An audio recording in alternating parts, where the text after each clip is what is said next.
คือรากฐานของความเป็นไทยร่วมกันสืบสานปกป้องและภาคภูมิใจในสถาบันหลักของชาติเพราะความมั่นคงของแผ่นดินเริ่มต้นจากหัวใจของเราทุกคนรักชาติรักษาศาสนาเทิดทูนสถาบันพระมหากษัตริย์รวมพลังความรักสร้างชาติให้ยั่งยืนการศึกษาที่ดีเป็นเครื่องมืออันสำคัญในการพัฒนาความรู้ความคิดความประพฤติและคุณภาพของบุคคลสังคมและบ้านเมืองใดจัดการศึกษาให้แก่พลเมืองของตนได้อย่างครบถ้วนสังคมและบ้านเมืองนั้นก็จะมีพลเมืองที่มีคุณภาพสามารถพัฒนาประเทศชาติให้ก้าวหน้าได้อย่างรวดเร็วและรักษาความมั่นคงของชาติไว้ได้ตลอดไปพระบรมราโชวาทพระบาทสมเด็จพระเจ้าอยู่หัวจบข่าวคณิษฐาลือสัตย์บรรณาธิการข่าวสุพัชรินทร์โพทองนาคและบุญมาศรีมาศอ่าน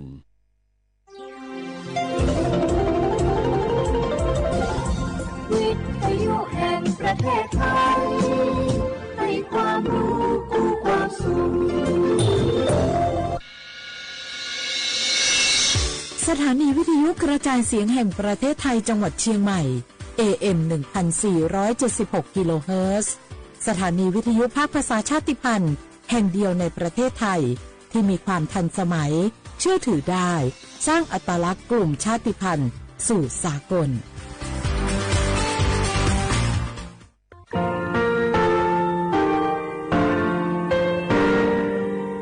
งาคือมีติปิเพกาวิเชลงาคือติยาติชูเลติเลเพกาวิมาเฮยาข้างาคือชอยาออตุคโลกาติเชวิออโครคาติผาคาชูโยอาชูโยวิโยกาคาเดติเลอติเกกาโพติลาวิทัปาโตงาคือชอยาอาสติกาวิโยงาคือออตุคโลออโครคากาติเชวิอูเวอีเวมาโกติยาลิเลทอกาอายีอูเวคาชเวเพวิโยออลักวงาคือออตุคโลออโครคากาติยายามาติยาลาวิโลโกงาคือชอยาทอกาอาสติมากาวิคาชูงาคือมีติปิเพกาวิเจเลงาคือติมูติสุติเพเลอติยาเรียอาชุโยวิอบูปุตาวิกันติภาคาเสติเกคาเดกากาติเชวิทัปาโตงาคือมีติปิชกิเพลากาวิโยเชเลงาคือเทจมาโครคางาคือมียาถาตอกคปิลาตาวิปุราเวติเชเสนีเสหปามัชหปานินาติเชออกขอทาหมอวิทยาลัยวิชาการศึกษาประสานมิตรโกเวออคโลจากเกรธาเทจมคุโฮกางาคือมียาถาปิยาลาตาวิตอกคติพายโย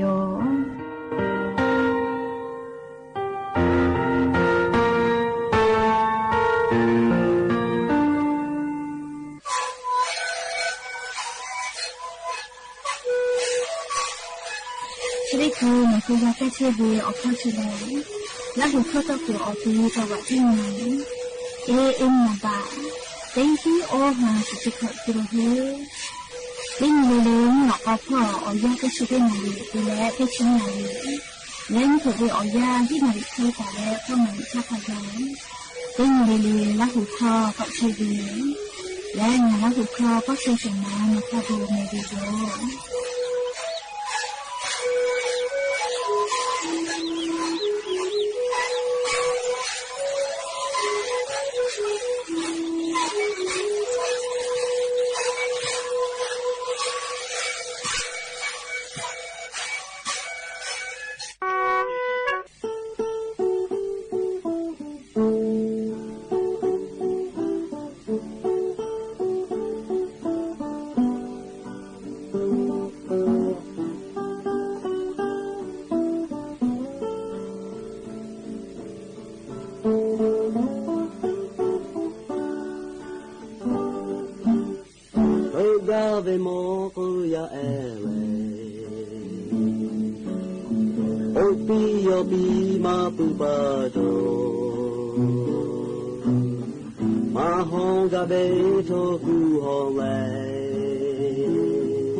ยาえほこがかべほ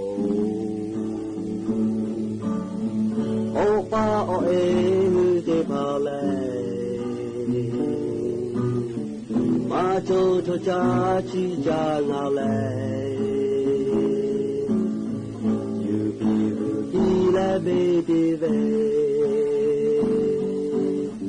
うられががべも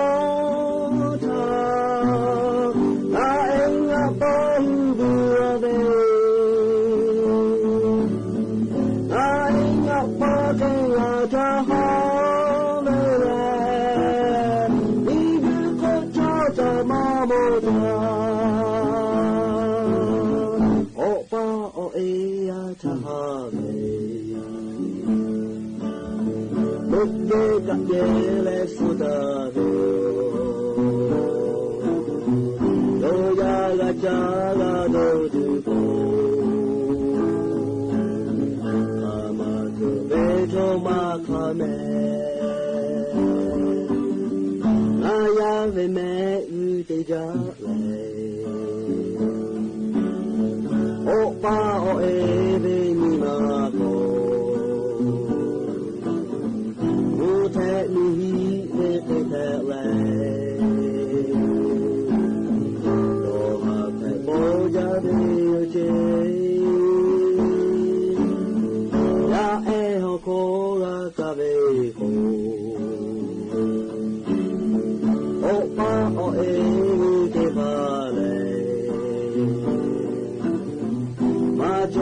ကြာချီကြငါလဲယူဒီလဲဘေဘီပဲဘူလာလဲငါဟုတ်ကတော်မောချာငါအင်းငါပေါ်ဘူလာပဲငါပေါ်ငါအေးကငါချာ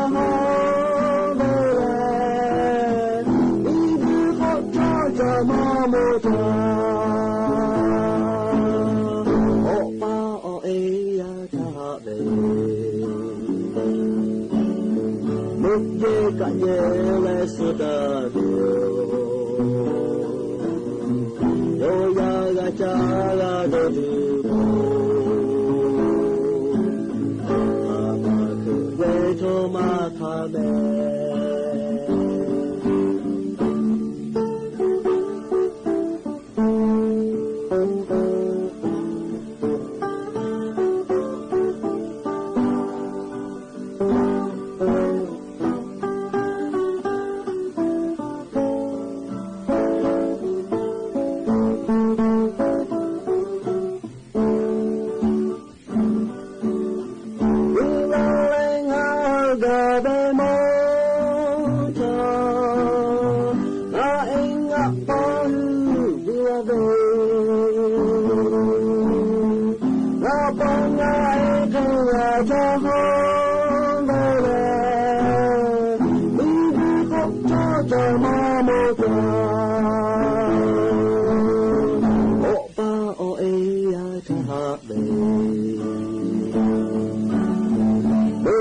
ကရဲလဲဆိုတာတို့ရရကြာလာတို့သူအာမသူဘေထောမခါမဲ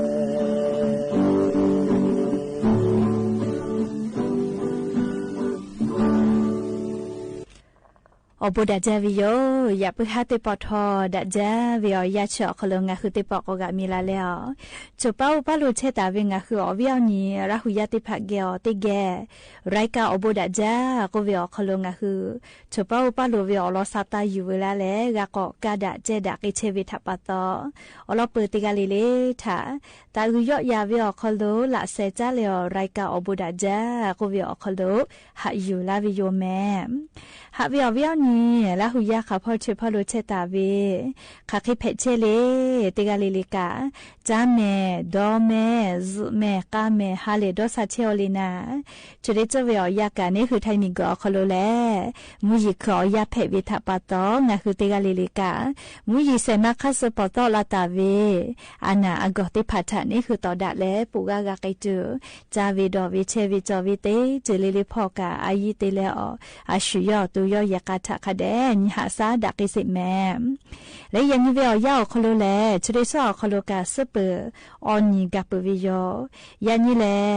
ขอฮับปาจูฮับปาคโลยันนี่ติชกอนี้ยันนี่แลย้อนเพวิโย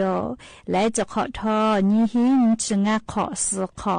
หาเวียเวียนี่ละหุยาติเผาเตฮัลเลเวียยาหินาริควายตาและกอนาริทักขกายเตฮัลเลงะคือละหุคอไรกาอบุดะจาโกเววิทยุเรดิโอพอAM ติฮิโอฮัสจิคกิโลเฮิรตซ์เตไลพองะคือละหุคอตอไกเทวิโยเปิดทะเลนี่พอติพอFacebook Fanpage สวทเชียงใหม่ AM 1476พ่อกะไลฟ์สดติดต่อไกเจียวอวิยนีละหุยติพาลุละและติแกละหุคอพอนาและติกาติไลติกาติแชติและอาชุยละหุชอเจทาโอกาปิดากิเพวิยอมแล้วอย่าไปหาวิอยาวคโลทอยูเวลาตาเวซาตาอลอติพาทอกะไลลอยูเวลาตาวิโยแมจะได้คืองะคืออลอเปเตลอติแกยูเวลาและกาดะเจดะกิจเวแลยันยังะหึงเหมียวคโลแพกไกเชเวอเจ้ายามุชามุยีมุกะมุหอพอจานดะเวซาตาอลอติพาทาอลองะคือยูเวลาและติแกกาดะเจดะกิตุโยแมจุยจอปากกรมอุตุนิยมวิทยาพ่อยกคือฉันนี่แต่นี่แล้วอลอซาตาติพาปิลาตาเวแลนี่คือไทมีกอคโลแล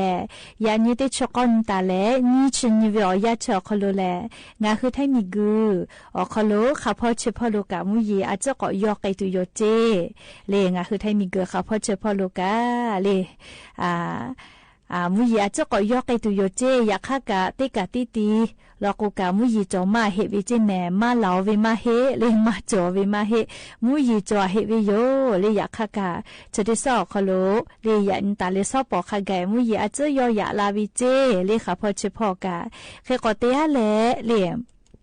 นี่ชื่อตินตาเละนี่ชื่ออ้อนยขะไกเลยงะคือไทมีกอคโลมุยเตดีโลมือคือลาเวทัปะตอเตปองะคือไทมีกอคโลมุยกอโลลาเลลามาจากิตุโยเจเตฮาเวียเลขอ10%ตาเลฮี10%ขะไกโลลาตุโยเจเลงะคือไทมีกอเตพอเลกาเตปอมุยกอลาตุโกเวลอแมเลนี่ชื่อตินตาเละนี่ชื่ออ้อนยขะไกเจใครเตเลอเลปุลาตาวิชดิซอคโลเลนิเวติยาทา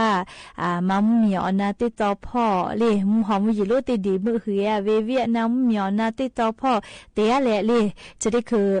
เล่ามีอนาติตอพ่อกับมือเชเวลาเลยงะคือไทมีกอคโลนชติญอคโลลูลาและงะคือไทมีข้าพ่อเชพ่อโลกาเลติปอมุยกอลูลาและลามากิตุโยเจติชกอนตาเลนี่ชิญขะไกเวเลงะคือไทมีอนาติตอพ่อมุยติฮาเวียอ10%ตาเลขอ10%ขะไกเจเลแต่เลนชตินตาเลนชงานยูเวียาเลขอ10%ตาเล10%เจเลขก็ภาคอีสานพ่อกา10%ตาเลขอ10%ไทยมีก็จะติดต่อ10%ตาเล10%มุนีต่อพ่อ10%ตาเลขอ10%ไทยมีก็ฮอติดต่อ10%ตาเลขอ10%เดียเลกุทิพ่อ10%ตาเล10%เจงาคือซาตาพ่อนิเวศยาทาเลนี่คือไทยมีก็เขาโลเขาพ่อเฉพาะโลกาเลยันซอปอเวียยามุยาเจยอยากเกียวิลอเลอยากค่าเลพานีนชเต็นตาเลอนชอนีนชงานยขะไกวิชอติปอมุยกอลูลาเลลามาจากิตุโกวิลอเลงะคือติกาเลเลกาอเจ้ายากาสเนคือกะมีเลกะฟูกะเพเชเวอเจติพาทาเลเนคือ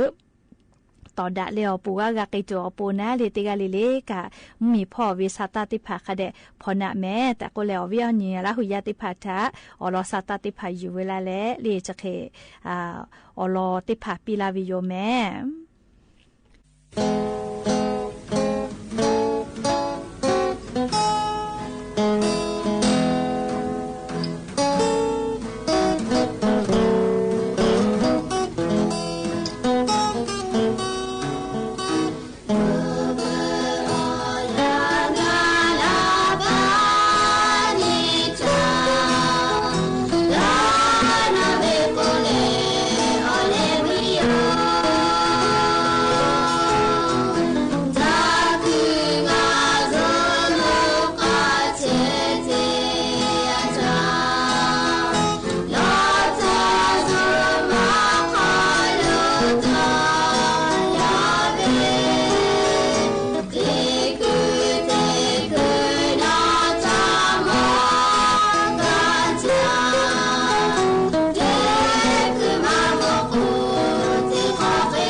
ge ko jang fiata we ko ya sho tige fiata ta do ani ko chi ka lo yo yo do ta we o ya ta ta ya ko do ni dia ta o ta le a chi ka lo yo lo ma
ขอจ้าแล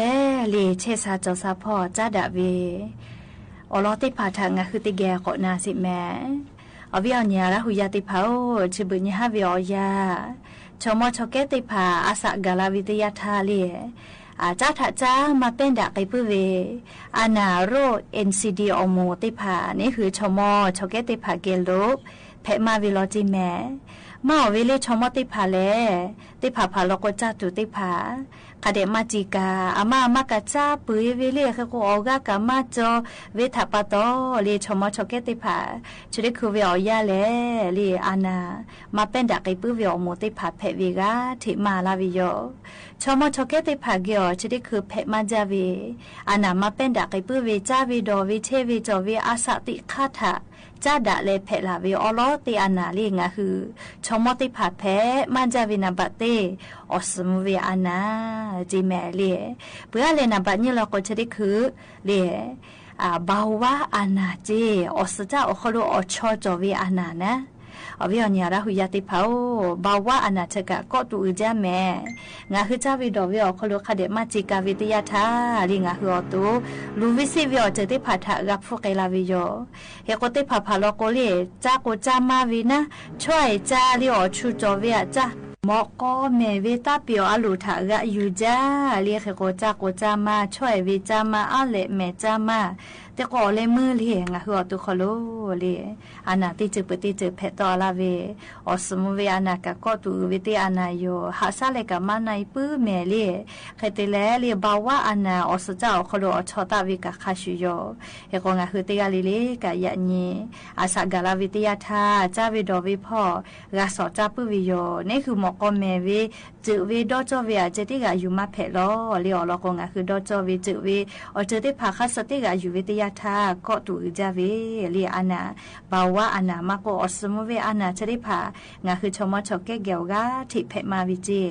จะได้คือเพมาจาเวนาบัตเตอสมเวอานาเลียติฮาเวียปุเสสอเวลโกอชุขปุเสเคเลียงาคือไทมิงกอคอลชมอชอเกติภาเพมาเชวิโลจิแม่เบื่อเลยนาบัตญิบาวะอานาโลโกติฮาเวียนชติปุเสจิแม่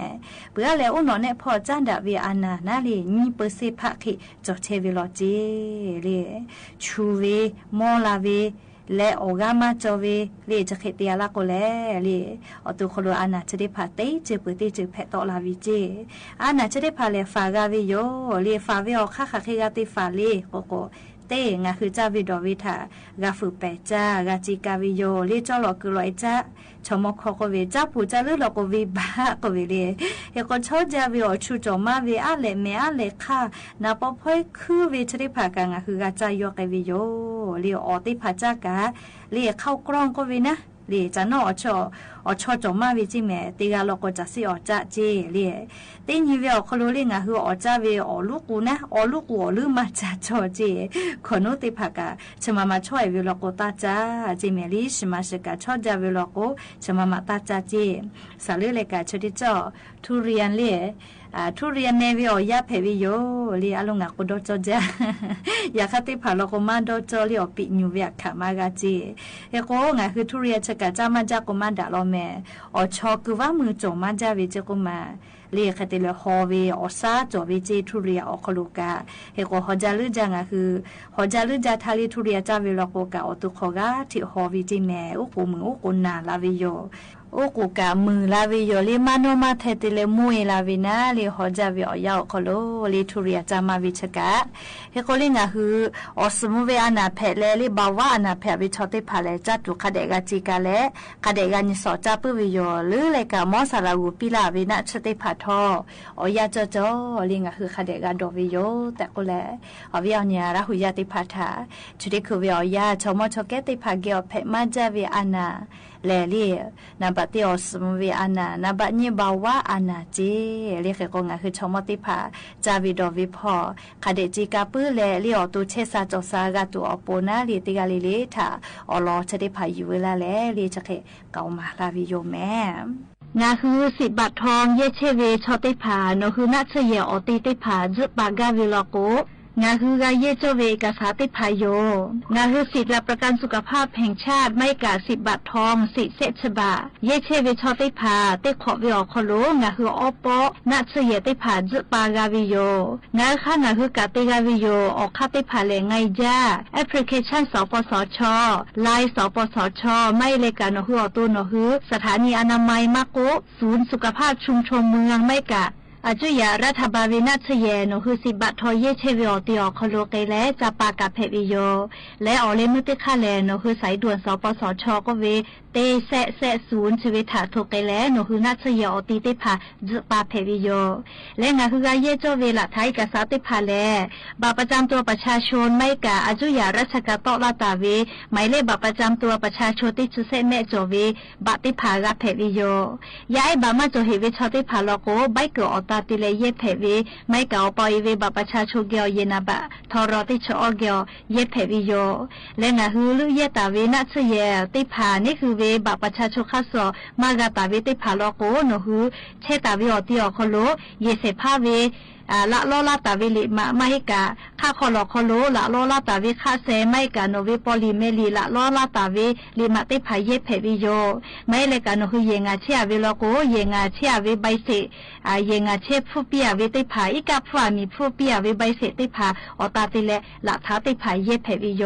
เฉลงาคือ10 บาททองเยเกืออคโลนัชเยติขอเวียวอปอจุปากาเลงาคือจุปาวิทยาธากาเยโจเวละฐานเอกสารติพาเพวิโยและอย่าเพื่อติปอชอชิลากาลาติเวออลอติพาจะคิไมจะได้โยแม่กาแกพอนาแล้วกาปิลาเชวิติกาลิลิทอกาอบูจาแม่ติกาลิลิกาเมกาแม่เชซาจอซาเลฮาเลโดซาปีอบูจา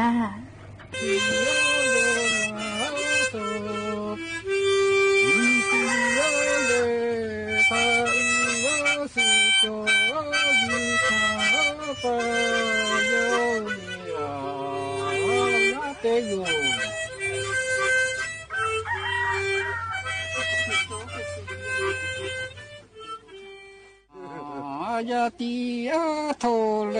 อาลานิอาดาติอาเฮโลโยมาเนโทเนขอกามาโตโยเนงาโกโสภาติภาตุขาโทขอชื่อขอมาโกเคโยโยโกโสเตติเตโกขาโทขอชื่อขอมาโก เคยงาโกสุเตมิลาทุคาโกโทมิหืนาโดโกสภาโจลาติเกโหโตโหซึนีงาลาหุยาเตโกมือเดมือลีนูยาคิโตเจทุเลเนโจกะเลนูยาคิโตเจโซโปซาเปเนมือตุลาเวเย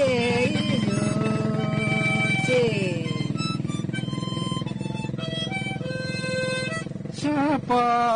ยามาโทเจปายามาเจงานดายานนาฟูภาษาเตญโลก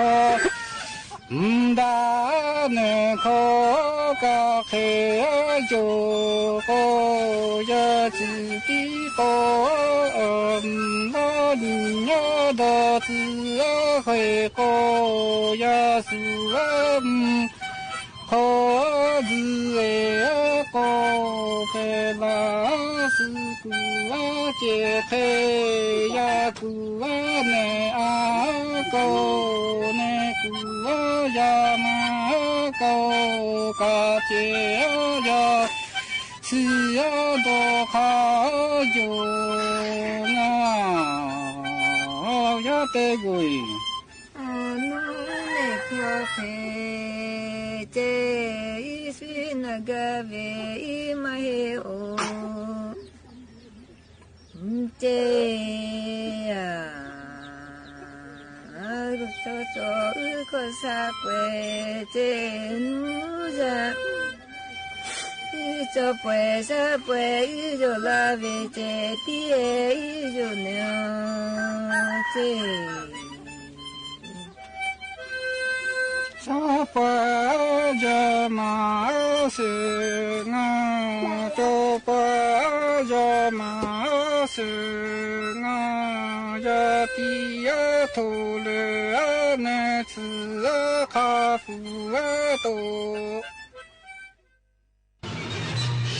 สถานีวิทยุกระจายเสียงแห่งประเทศไทยและเครือข่ายทั่วประเทศเสนอข่าวต้นชั่วโมงรู้เร็วรู้จริงเกาะติดทุกสถานการณ์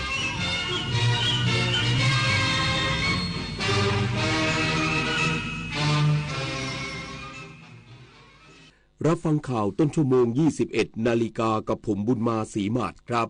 พรรคร่วมรัฐบาลหารือกรรมการบริหารพรรคเกี่ยวกับทิศทางและจุดยืนทางการเมืองอีกสักครู่กลับมาติดตามรายละเอียดครับ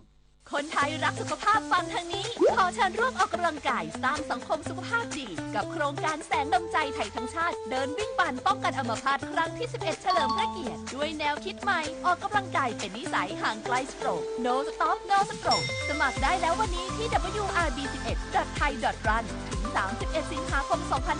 2568 มาร่วมกันทำให้การออกกำลังกายเป็นส่วนหนึ่งในชีวิตประจำวันแล้วมาเดินวิ่งปั่นพร้อมกันทั่วประเทศ 2 พฤศจิกายนนี้ถนนดนตรีไลฟ์เดือนมิถุนายนสนุกกับจังหวะที่อยู่ในสายเลือดของคนไทยดังไปทั้งแผ่นดินฮิตไปทุกชนชั้นจุดผสานทางวัฒนธรรมกับหมอลำสามชาติลาตินซูซูพร้อมศิลปินรับเชิญเท่าสราวุธทุ่งขี้เหล็กวันศุกร์ที่ 20 มิถุนายนนี้เวลา 18 นาฬิกาณห้องออดิทอเรียมอาคารศูนย์ปฏิบัติการถนนวิภาวดีรังสิตดินแดงกรุงเทพมหานครติดต่อเข้าชมฟรีได้ที่ Facebook ถนนดนตรีเรายังเป็นนักเดินทาง เมื่อเราก้าวทันเราต้องรักษาพัฒนาและส่งเสริมผลประโยชน์เพื่อความก้าวหน้าสู่ยุทธศาสตร์ที่สำคัญเราพร้อมผลักดันกิจกรรมเชิงรุกที่สร้างสรรค์ในทุกมิติรวมทั้งสร้างสรรค์ความเข้มแข็งในภูมิภาคที่มีอาเซียนเป็นศูนย์กลางเราสนับสนุนการส่งเสริมและเชื่อมโยงในเวทีเจรจาการค้าการลงทุนเรารักษาสันติภาพเสถียรภาพความมั่นคงและความมั่งคั่งประชาคมอาเซียนประชาชนเป็นศูนย์กลางเราไม่ทิ้งใครไว้ข้างหลังมหานครแห่งอาหารและบริการหาล้านสู่ตลาดโลกซอฟต์พาวเวอร์ด้านอาหารปลากุเลาเค็มตากใบนราธิวาสไก่เบตงยะลาปูทะเลปัตตานีโคพันธุ์พื้นเมืองและแพะวัตถุดิบชั้นเยี่ยมของท้องถิ่นได้รับมาตรฐานอาหารสากลและอาหารหาล้านผลักดันให้เป็นพื้นที่มั่นคงทางอาหารสร้างเศรษฐกิจชุมชนเพื่อยกระดับคุณภาพชีวิตภายใต้ระเบียงเศรษฐกิจหาล้านจังหวัดชายแดนภาคใต้พรรคร่วมรัฐบาลหารือกรรมการบริหารพรรคเกี่ยวกับทิศทางและจุดยืนทางการเมืองโดยพรรครวมไทยสร้างชาติและพรรคประชาธิปัตย์ยังไม่สรุปจุดยืนขณะที่พรรคชาติไทยพัฒนาสนับสนุนรัฐบาลต่อไปเพื่อสร้างความมั่นคงในรัฐบาลเมื่อช่วงเย็นที่ผ่านมาพรรคร่วมรัฐบาลนัดประชุมด่วนกรรมการบริหารพรรคเพื่อหารือถึงทิศทางการเมืองและจุดยืนของพรรคต่อกรณีคลิปเสียงสนทนาระหว่างนางสาวแพทองธารชินวัตรนายกรัฐมนตรีกับสมเด็จฮุนเซนประธานวุฒิสภากัมพูชาโดยในส่วนของพรรครวมไทยสร้างชาติภายหลังใช้เวลาประชุมนานกว่า2ชั่วโมงนายพีรพันธ์สารีรัฐวิภาคในฐานะหัวหน้าพรรคเปิดเผยว่าทางพรรคยังไม่มีมติร่วมรัฐบาลต่อหรือไม่แต่มอบหมายให้ไปคุยกับนายกรัฐมนตรีก่อนขณะที่พรรคชาติไทยพัฒนานายวราวุฒิศิลปะอาชาในฐานะหัวหน้าพรรคเปิดเผยว่าที่ประชุมได้ข้อสรุปสนับสนุนรัฐบาลต่อเพื่อสร้างความมั่นคงในรัฐบาลและอธิปไตยของประเทศพร้อมให้หัวหน้าพรรคเป็นตัวแทนในการหารือกับนายกรัฐมนตรีถึงเหตุการณ์ที่เกิดขึ้นในช่วง24ชั่วโมงที่ผ่านมาและมีแนวทางอย่างไรต่อหากได้ข้อมูลเพิ่มเติมจะนำมาหารือในพรรคอีกครั้ง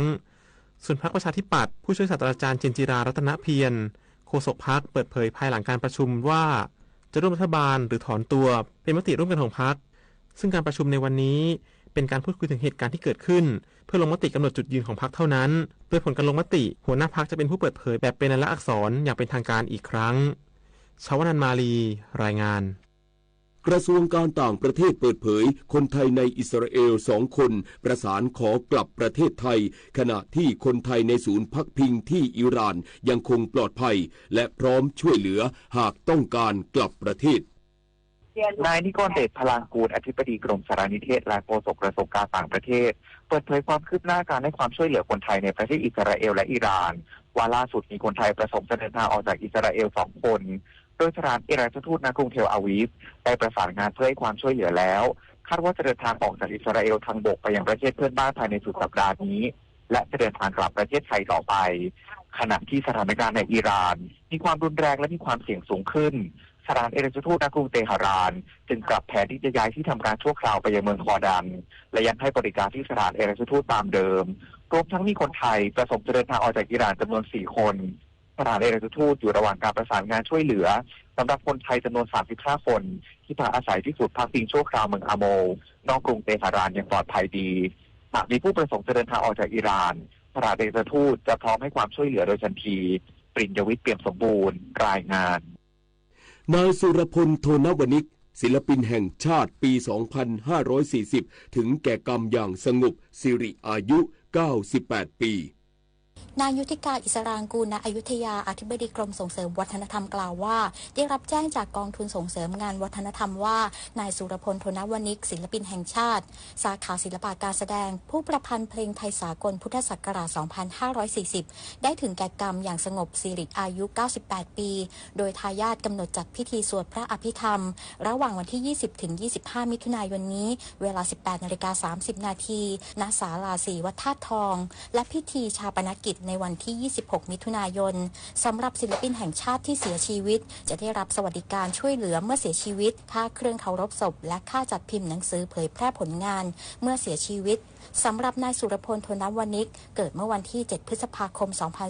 2469 มีผลงานประพันธ์เพลงที่มีชื่อเสียงคือเพลงใครหนอมีผลงานประพันธ์เพลงร่วมกับครูเอื้อสุนทรสนานที่ได้รับความนิยมสูงสุดเพลงยามรักได้รับพระราชทานรางวัลแผ่นเสียงทองคำ ประเภทคำร้องและทำนองชนะเลิศจากเพลงใครหนอในปี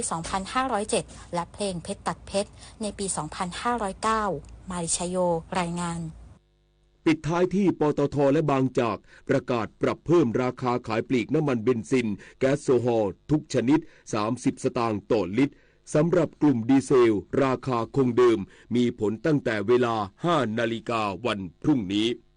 จบข่าวบุญมาศรีมาศอ่านรับฟังข่าวครั้งต่อไปเวลา 22 นาฬิกาติดตามข่าวที่นำเสนอไปแล้วได้ที่ www.thainews.prd.go.th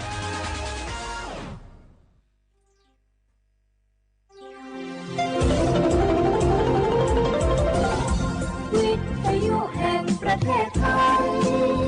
ให้ความรู้กู้ความสุข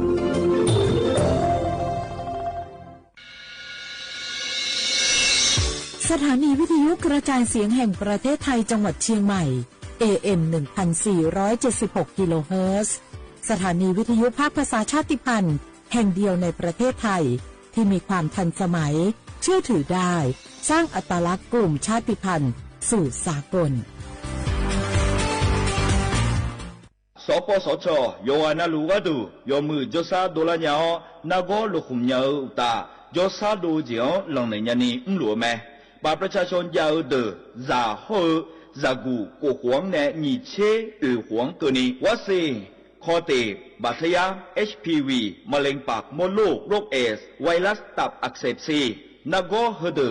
ชีเนเชโฮแม่ความดันยันนือนาโบเชโฮยาคอจิบาเยลาญาจีจานาโกนางาลาและเชโฮวานาโลบูเดเชโฮ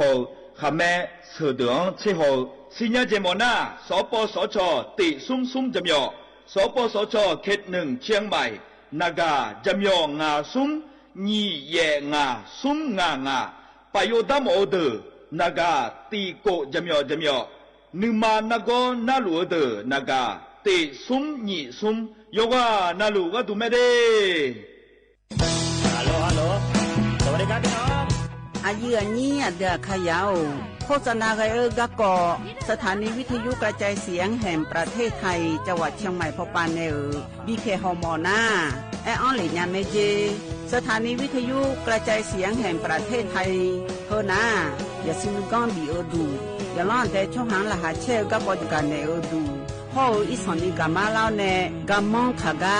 กาอีกุญญาอายุเนียวโฆษณาบีเกหมอญาแลนึมาออนนานากาไงเหลียวเนไงชอนยังอายุเนียวนากาสัมโบนาขอนี่จำยองาซุงนีสีโกจำยอโกเย่และงาเดใจที่โบนาขอนี่จำยอเวนีโกเย่งาสีเวและงายีเนียวมาเจอเกญา我是下面ขอชอชอเวนเวน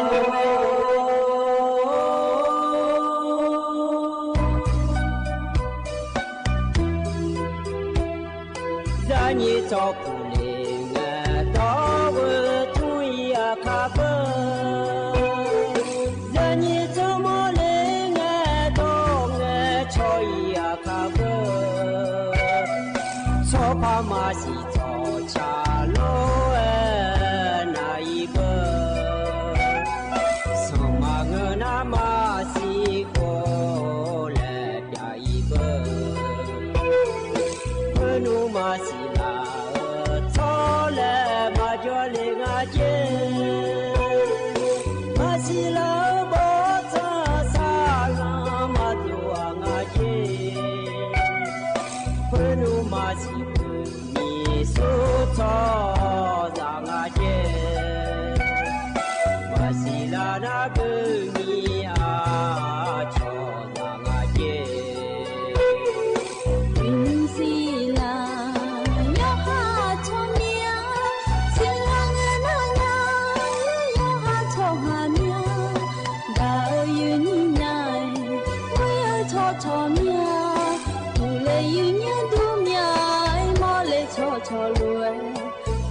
ดูทอมายืเนียวนิมจีแกยืนี่ในพยาทนจุลาแม่ยืเนี่ยยมีนาลุทนจุลาลวยอายามนาลิทิลากาดูนาลีเวหลังแน่เชหลังก็เนียวทนจุลาแน่ก็กอที่เจจื้อเจื้อพยาจากาในละแม่ยืเนี่ยนิมจียืนี่ในทนจุลาอเดือเขาอันนองหน้ายอที่นอกกลางอ่ะอินาบาลาสีนะคนนี้ก็ลาและคู่สีอาโหนะคนนี้เซติโหมิชเมออันนองนะคนในวันพฤหัสนอกกลางอ่ะยืเนี่ยว่าที่เชื่ออยู่เงินนองบาลาสีโกเสียงสิเลกาคนนี้พังอายาตาโกเชเย่โหอายามที่น้องสาที่น้อยเบลาจีก็อยู่ดึมาควายืเนี่ยยืเนี่ยเดือขยะเดือเดหูเลเดือหัวขอละเทแม่ยืเนี่ยวจะนอนได้เลเดือนะคนนี้เธอที่น้องสาที่น้องหือละยาสินึกก้อนจอกแล้วไงล่ะยืเนี่ยวที่เดือนนั้นดื้อมาเบียวหือละแม่ยืเนี่ยห่อเธออยู่หาสมบูรณ์ผู้หลานโจหอบผ้าผู้หลานโจในโจล่ะอยู่หาเลเจโจล่ะและโจดึกคนนี้อยู่หาหาเช่โจน้ำคนนี้สมบูรณ์โจเวที่น้องสาที่น้องโจได้เลยที่หัวสาที่หัวได้เลยแล้วอยู่มือแม่ยืเนี่ยไอ้คนนี้อย่าอยู่เมียกันสมบูรณ์มายาโจและขอโจพยาโจกันเนี่ยอยู่มือผ้าอยู่หามาเลเจนี่เฮ็ดพอมาพอยุ่งโกมาโจนี่มีเฮ็ดจีโจขอโจแม่ยืเนี่ยเธอมีแน่มานี่ไอ้เลยนะอย่าสมบูรณ์โจโกน่ารอยืเนี่ยอย่านึกก้อนสอนอย่าสิญญายามยารออย่าสินึกก้อนสิญญามยารอน่าก็เนี่ยน้ามีผู้ละมือเฮ็ดจีบิมือให้มีได้จอจีเดแล้วชนในชาโจนะขอเนี่ยไงจอยอยู่หาสมัยยามเย่ยดึงมาเมื่อยืญาณสมบูรณ์มาจอโจนะชอให้จีบิหมอแล้วยังไงอยู่หาเกจียามาแล้วเหนือขอเนี่ยอันตามาญาณสมุจอยก็อยู่สาบยืนี่ยุ่งขนาดขอเนี่ยยาวให้พอทานแน่สมุจอยรวยมาตาเดืออยู่ข้างๆบินแน่รอยืเนียวอยู่หายาอยู่หายไปมายืเนียวอุยชาก็กอจะกัดดันเนี่ยยีเนี่ยเธอวัฒนีเชติแน่ลอยยีเนี่ยน้องที่ช่วยนิสวัฒนีเชซาแพงน้องในวัฒนีเชสิงกันนี่นะแล้วตัวเองอ่ะนี่เชตินี่เชนี่คนน้องสิน้องเย่น้องอ่ะดูเดยีเนี่ยเดอดีมาผ้าเหนือพอปาห่ออีสานพอปาโจอุยเย่งานเจเดเธอไม่แน่ยีนี่เดือขยายยุ่งค้างเย่งานแล้วยจูเย่งานเนี่ยอีสอนนี่พายเมียเลี้ยสิเจวัที่นี่เชติเนี่ยนี่เชสิอังกันนี่เดที่กันนายดึงมาเย่เมียเจยืนิวเธอดีมาถ่ายเหมือนในละตาปาพยองฮิบาพาอีสานพอปาพยองฮิบาพาตะวันออกพอปาง่ายยืนิวยูชับโปจะเล่เธอกันเล่าและเธอหนาคนนี้บ้ายูชับโปจะเล่อุเย่เธอหนาคนนี้ดีมาพาเหนือพอปาดำไปด้านในก็ในหนาคนนี้พาตะวันออกพอปาอีอองอาเจพัดใต้พอปาน้าขอนี้รอยืเนียวพัดใต้พอปาไว้เย่งอาเจยืเนี่ยรอพัดใต้พอปาน้ำยำพะเยเจเบอยืนี่ขณะก็ในน้าขอนี้ว่าที่นี่เชื่องานแน่นี่เชื่อสีก็ในน้าขอนี้อีสนี้พะเยเมียงอาเจนี่เชื่อตีในนี่เชื่อสีก็นี่เย่งานแล้วนี่เชื่องานในนี่เชื่อสีก็นี่นะเย่เมียงเจงอาเจโยวานาลู有话还常太大姐的有牛的有炒个个的有牛的，哎，你话当兵哎，有炒个个就这个奶奶那样的奶炒个弟弟就打个龙哈表达嘛，有娘那样的奶炒啊当兵有地难和你，他提波个胡么伢是嘞。炒和地咯也有里奶炒啊，有炒伢嘞，打个龙哈表达嘛，有伢。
ยันหาเบียวดูเอลอยีเนียวกันในนากกอจากาดันในญายีญา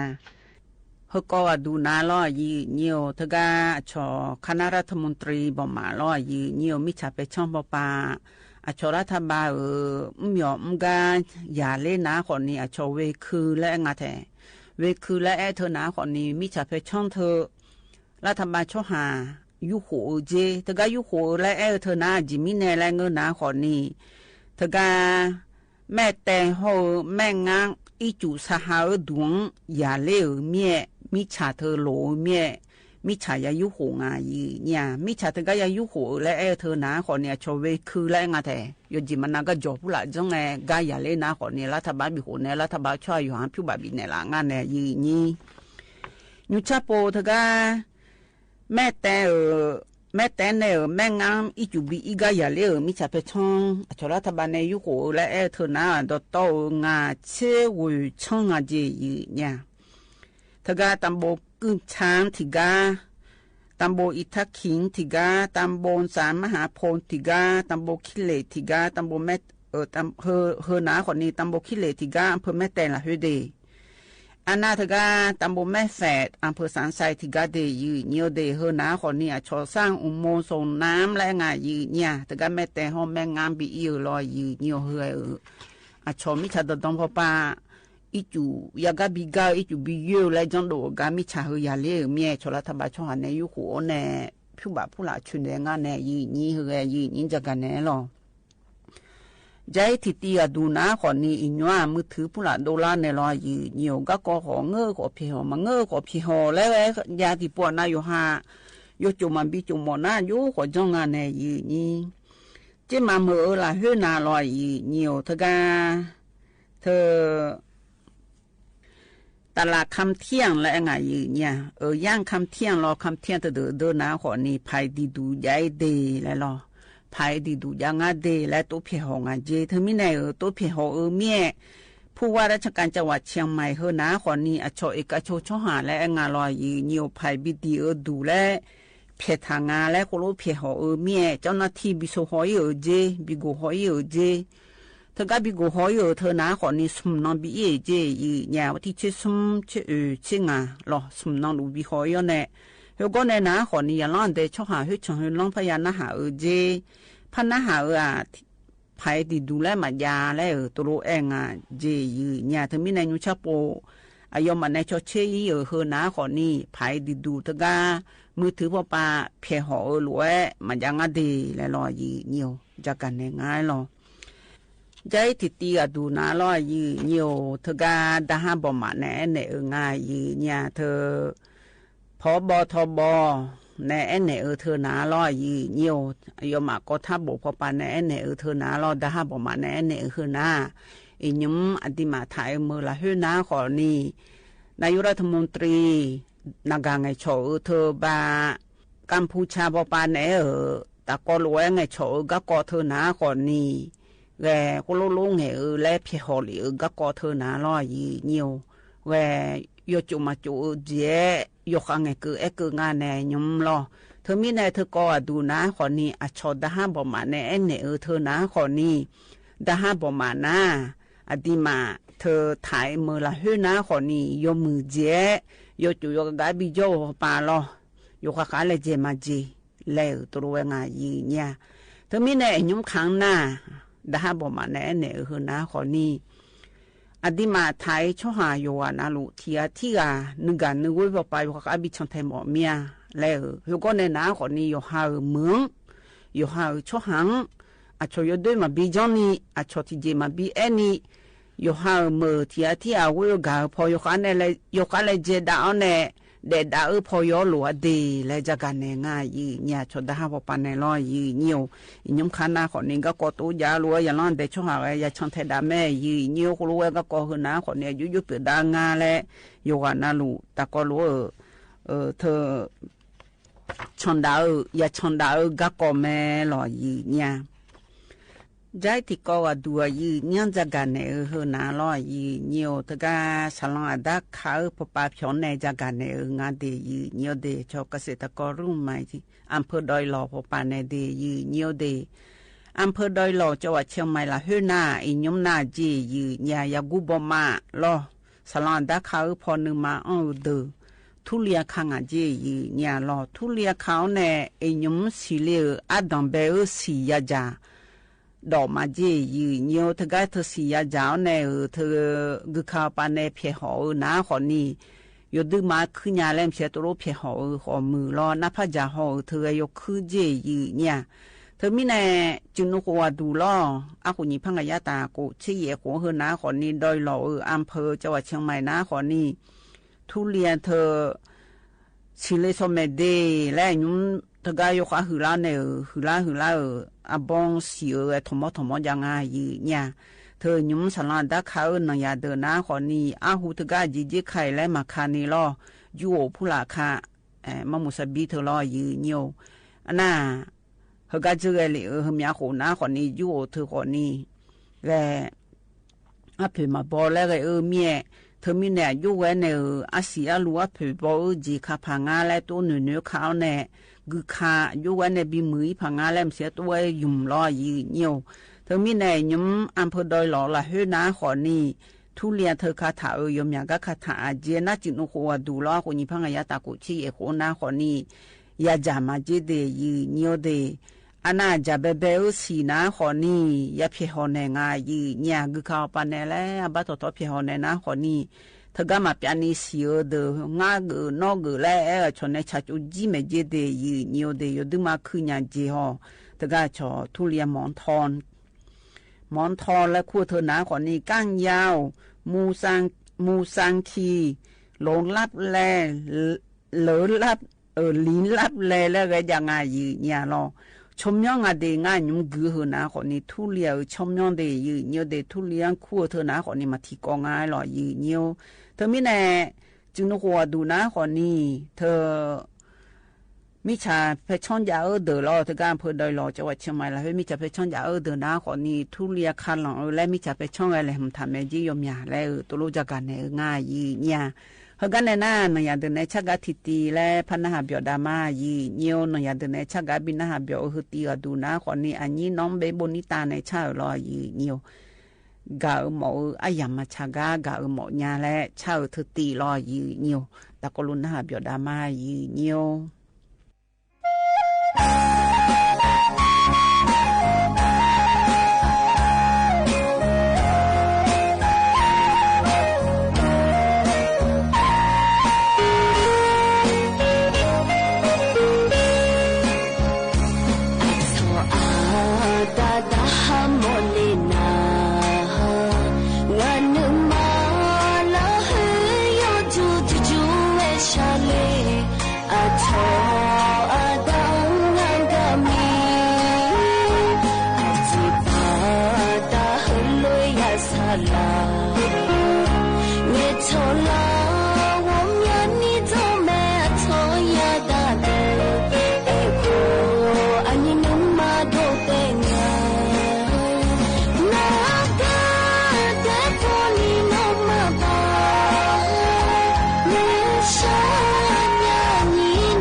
นายเดินในชาเรยันหาเปียวดูลอยยีเนียวกันในนักก่อพระจักรดานในญายีเนี่ยเขาก็ดูนะก่อนนี้ถ้าจังหวัดเชียงใหม่พอปานในจักรในนะชรัฐบาลช่วยหาพอปามินนองกาลาเนอีจูผู้ละมาบิดตอมเปียงเลยก็ก่อยข้าหอมือดาเดและตัวโลลาดามในฮอลาหลวยลอข้าหน้ายมือพาฮอลูดามาและอีจูผู้ละมาบิดตอมเปียงเลยพายและจักรในง่ายยีเนี่ยก็จะกันในคือการนะขอนี้ถึงการในชัยนรงค์นานตาสายและคุงาปลาจังหวัดเชียงใหม่พอปานในจังการในนะขอนี้อิยุมหน้าอุเยเลียวในอีจุดดอมเบียงเลกัดูนะขอนี้มาดอมเบียงเลมีในรออยู่ข้างเลยมาและรอยีเนียวหน้าเธออิยุมหน้ารอยีเนียวมาบิดดอมเบียงเลและอยู่ปานในเลยพาฮอลือดาวเพียงไงฮอลือแหลมฐานในใจพัดดองเลยนะขอนี้จะนอนปาอยู่ฮอลือดาวเลยรอยีเยี่ยมมาบิดดองเพียงเลยแล้วผมไม่ยาเบื่อหน้าทุกคนในนะขอนี้พัดดองเพียงเลยนะขอนี้อย่างนั้นแต่ช่วงหางไงดองเทก็กอรู้อยู่จังในปีมือดาล่าเลยฮอลือดาวก็กอรอยีเยี่ยม แหลมทะลุมาแล้วตัวงายีเนี่ยตะกาชอรัฐบาลนโยบายรัฐบาลร้อยยืเนียวตะกาในทรงสาธรศรีรัฐมนตรีว่ากระทรวงมหาดไทยอยอฮึกาลาเนเธออุเยเยอายามตัวแหลมทะเดและรู้ยกขันแหลมทำมาแล้วตัวงายีเนี่ยเธอมาบิโดลาและคำก็กอขอมือล้อพัดโดลาหนาขอนี่เปียกเจอหน้ายุหอลือดาวแหละน้าก็ในหนาขอนี่ที่น้องสาที่น้องที่ยอดสาที่ยอดยุเปียกดาวงาแหละมาเบียนี่ฮอลือดามาเจแล้วตัวงาแทยีเนียวอันน้าก็ในหนาขอนี่อีจูพูลาดอมเบียนเลยไงอยู่จิมานาดอมเบียนเลยหนาขอนี่กุขาเจจียาอยู่เมืองงาแล้วอยู่เจน่าลูแหลมฐานเนี่ยจอมาเจรอจิมาเมื่อละหืนาแล้วตัวงะยจิมานาไงอย่าล้อนแต่ช่วงจะกะจะมอนเนี่ยคุกละจะกะจะมอนเนี่ยก็กอขอมือพัดเจอละนะขอเนี่ยยุฮอลือดาวก็กอขอมือรอยจิมานาอีจุดดอมยอนจีนาขอนี่ช่วงโลยากามันก็ญาลอยยืนยิวให้จับผู้หลานในอยู่จินาลูเลมทำมาเจยืนยิวใจทิตีกดูนะขอนี่อีน้องนาลอยยืนยิวจังหวัดเชียงใหม่ละเฮ้ตะก้าชอทำบุญเมื่อเชียงใหม่แล้วตัวงานในจิโนโหดูเธอที่โหที่โปติโปจงเธอไม่ได้ยังร้อนแต่ช่องหาตะกาเธอเมื่อจะมาเมื่อจ่อตะกาช่องนาลอยยืนยิวยามอแม่ชอบประตูเชียงใหม่ประตูสวนดอกประตูช้างเผือกประตูท่าแพเฮเดือดตอนนี้ลอยยืนยิวยกกันนะลูกย้อนจังดีน้องนาลอยยืนยิวเธอไม่แน่เธอปากุลองซัดโชว์ขอมือล้อกูจีจ้องของกลุ่มเลยแม่ยีเนี่ยอีน่าดูนะขอนี้ทกาอนุสาวรีย์3 กษัตริย์อำเภอเมืองจังหวัดเชียงใหม่ละเฮือนะขอนี้นายนิลาพลสิทธิถาวรผู้ว่าราชการจังหวัดเชียงใหม่ยังร้อนได้ช่องหาชอทำบูสืบชะตาเมืองเชียงใหม่และตัวงายีเนี่ยเธอเดือขยันนะขอนี้อยู่หาอีกข้างละเฮือกลองเศร้างานเนี่ยกลองเศร้าเธอยส่วนเราเดินหน้ากลองเศร้าเลยกลองพูดบิหือเลยล่ะน่าอยู่หาเฮเจ้ามาเมื่อจ่อเฮอยู่โคน่ารู้ที่โปรู้จังยีเนี่ยล่ะอยู่กันน่าก็ดูแลน่าเธออินนองฉลางเธอไม่แน่อินนองกลองเศร้าอินนองดำเหนเธอนะขอนี้ล่ะชอบพิธีสืบชะตาเมืองและงานโตเชกาชาจุฐานในจ้องเจอินนองดูนะล่ะละองงากาเจชอบประตูและเธอประตูท่าแพประตูเชียงใหม่ประตูแสนปรุงประตูสวนดอกประตูช้างเผือกอันนั้นก็ในหนาขอนี่มือเชื่อบอยล่ะตะก้าชอแจนและคู่เธอตะก้าอีจูแล้วก็อีจูจ่อยาแม่ในจิมามือหน้าละชุเลยกันล่ะแจนกูเฮือนแจนหัวลิงแจนสีภูมิแจนกระตั้มเธอกาลอยยืดเหี่ยวคณะสะดือเมืองและงายยืดเนี่ยเธออนุสาวรีย์3 กษัตริย์กลางเวียเธอก็ลอยยืนเหี่ยวเธอ3 กษัตริย์ดอกเพชรแม่แน่ยืนนี้กลางเวียเธอก็นาลอยยืนเหี่ยวเธอมีแน่เฮนาขอนี้เจ้มาเมื่อร้อนเชและชดสอถากังานดีเธอก็อนุสาวรีย์3 กษัตริย์กลางเวียจังหวัดเชียงใหม่ละเฮลอยยืนเหี่ยวเฮนาขอนี้ยุ่งสวัสดูนาขอนี้ยมยาเจยองจงมาแต่ผู้ละเคยจีจ้องขอนี้ลอยยืนเหี่ยวเฮไปซื้อหัวปลาเลยนะขอนี่โตที่ยาตาเย่กาเจยืเนี่ยยุชาโปโคโลจ้องเฮนะขอนี่อาหัวนอชอยุจ้องไอหล่างาและ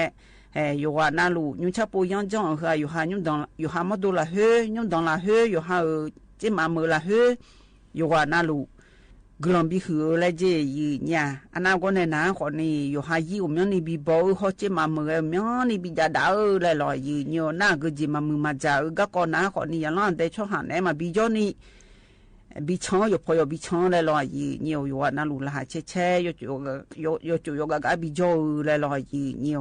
เธอมีในยุชาปูจ้องเฮนะขอนี่ลอยยืเนี่ยเว้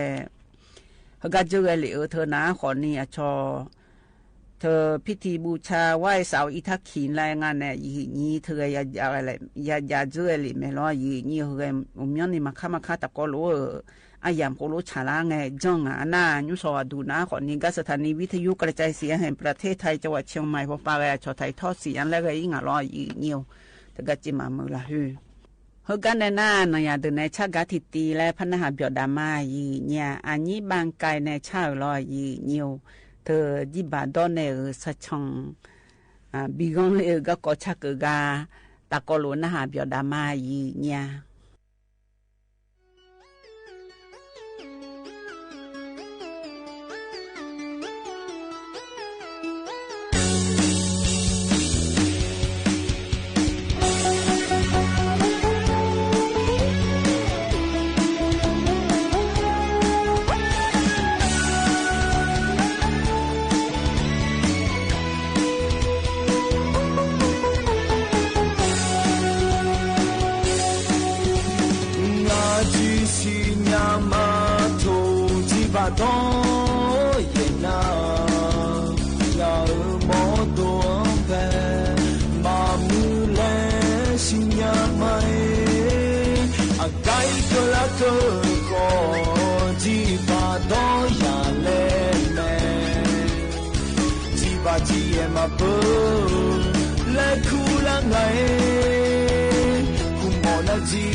Anh nhỉ bằng cái này cha về nhà nó biểu du là gì nhiều hơn cái này na ai dám hay giờ lúa chỉ cú gà lại phải bin na biểu đa nhà gì nhiều nhưng chỉ chỉ cú gà bin na hơn na còn đi trong nhóm mà buông thằng ai rồi còn đi khảo phụ mang cho này cha lại buông thằng bù nhà rồi gì nhà ta có luôn na biểu đa ma gì nhiều.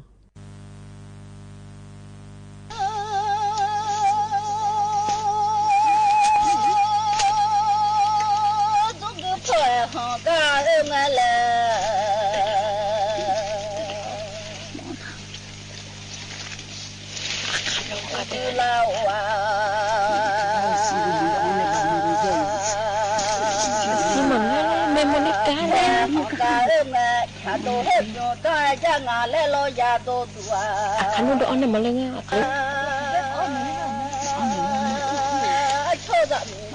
Dama dong ale zakku damye bio dama bio yu thu chalo ngale no tu lao pho hong ga lo mia a cho be mi chang za nu zo ngale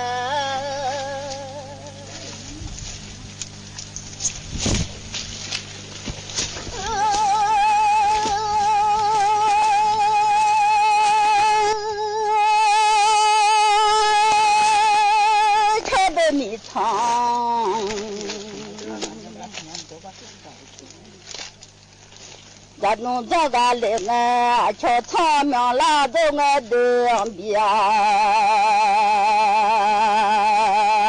他们拉都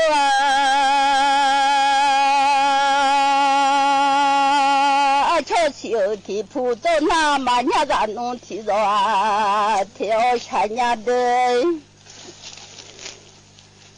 后来伢把我接到啊木啊，嘛在伢来伢把我从爬起在，下伢来牛行个后娘。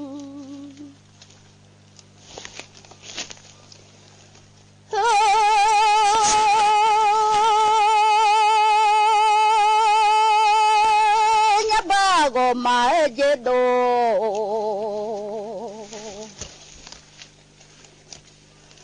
阿母啊，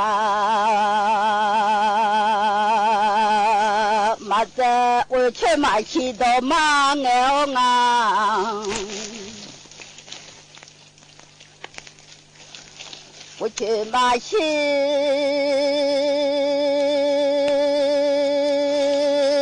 嘛我都没偷个货，我还是那么小的。好前面来伢把我从爬起打，嘛在伢。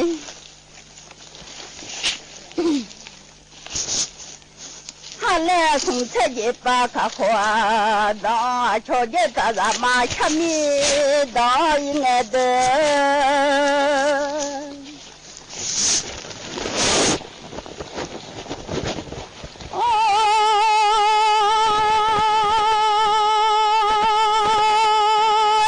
大咱妈，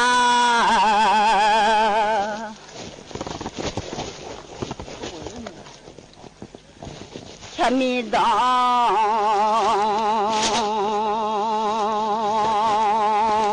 就从这里把看好，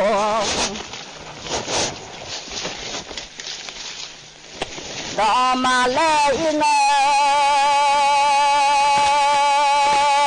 我就要吃路弄呀的，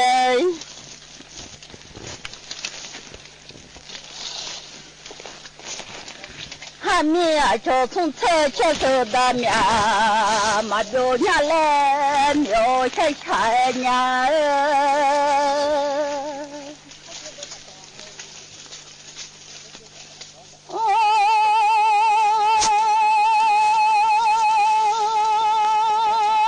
从车马切走，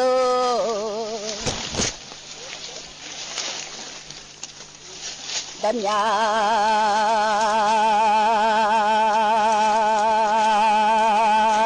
马着嘞，伢嘞，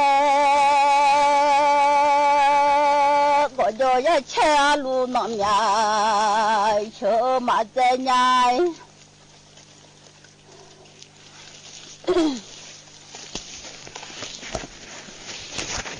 后来我就要吃路弄呀，都面在家里头，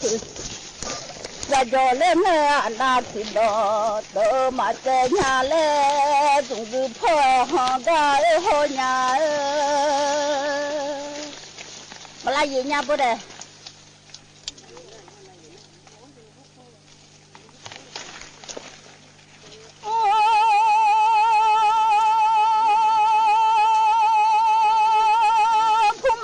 比马起啦，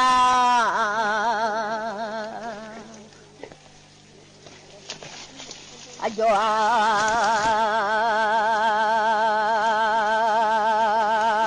当啊瞧见大咱妈，咱们当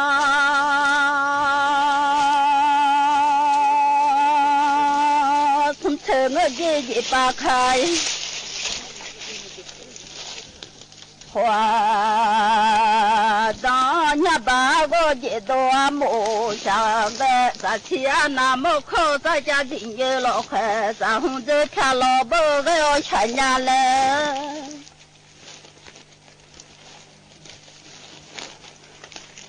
这药嘛有这全部的哈。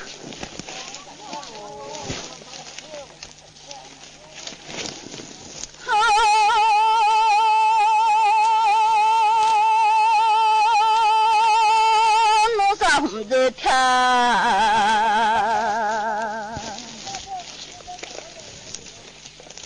当个哦，咱家里俺人有老汉，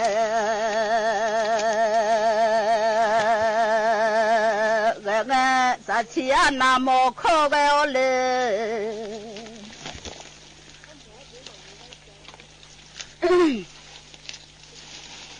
这是啊，那么可问啊，瞧那啊，装拉扎里的可装拉扎多啊，然后的，切牛毛无度买茶，我叫米钱呀来了，我吃钱呀。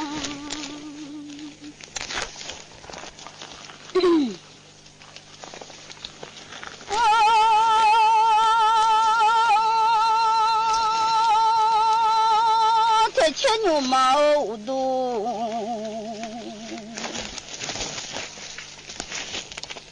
秋茶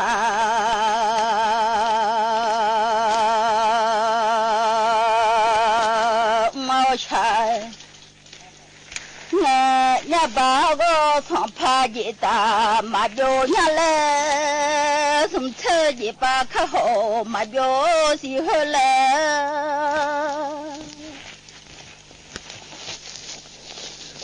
这起啊那么可马表喜欢来，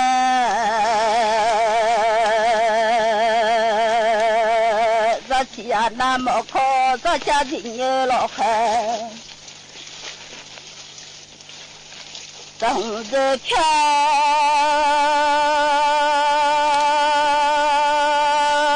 老伯马表情，人家把我从爬一打马表娘，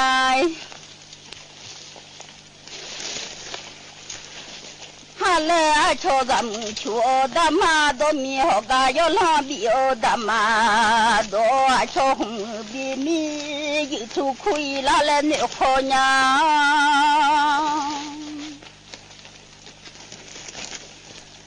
哦，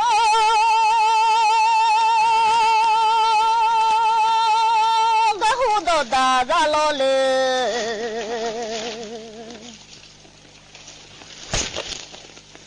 真的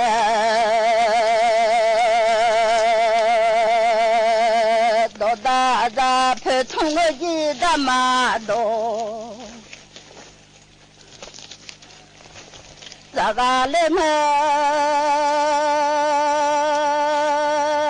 吃嘛米啥的，好个嘞。嘿，一个嘞俺嘞俺吃上讨呀，然后讨路哎，买来家老呀。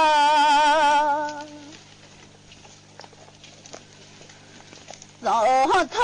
一拿，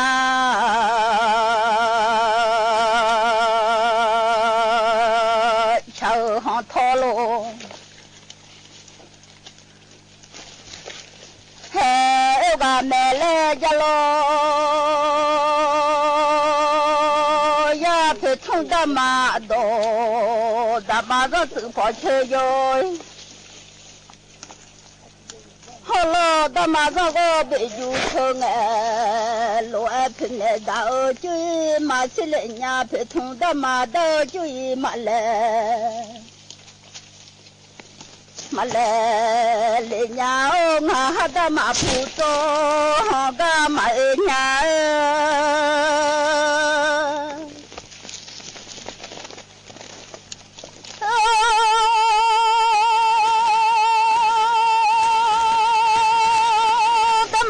多马汉个，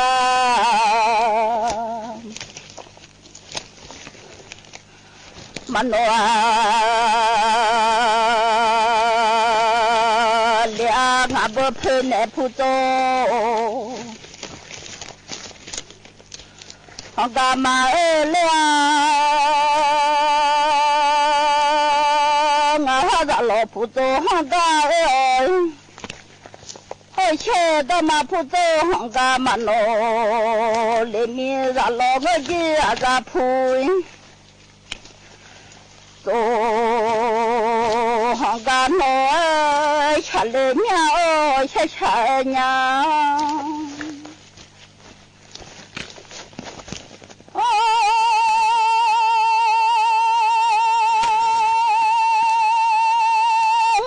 妈的，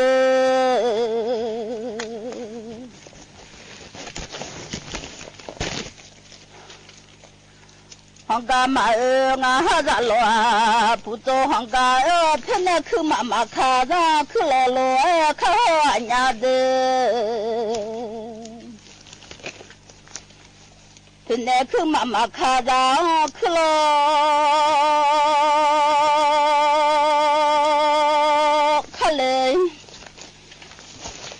的那喇嘛嘛可让喇嘛可嘞，伢家的朋友行个嘛俺哈咋咯行讨论，哎呀没老成年没来老成年来老娘。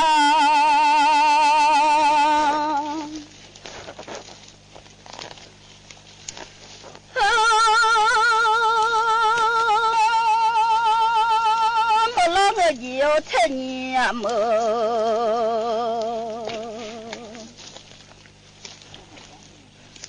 下来了成年来往啊，来了成年来冲，老头老哎哟，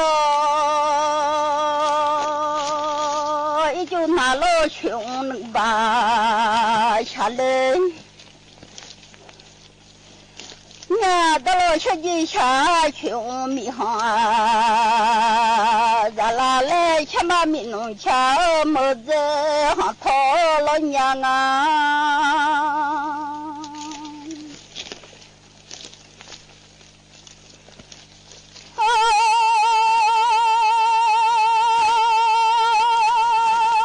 到了鸡下穷。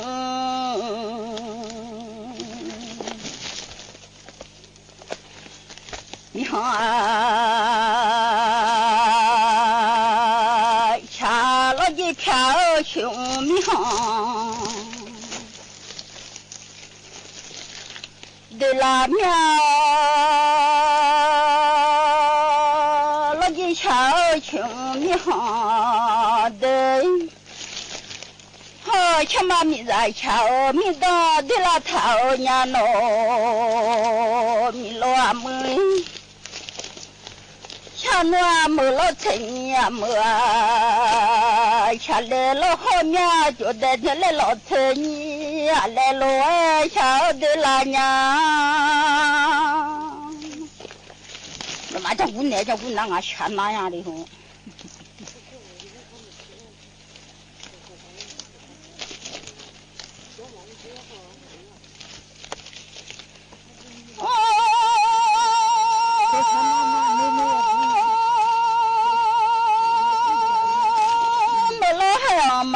成年么？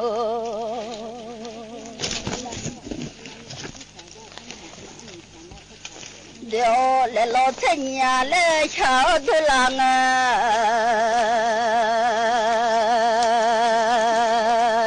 来了成年，来瞧的我个买茶了的长马家。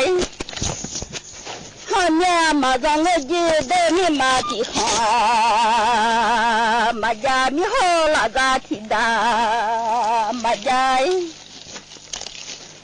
娘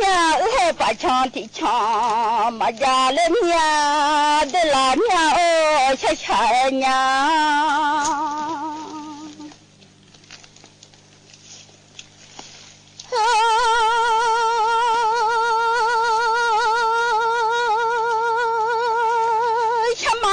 飘起个啦娘，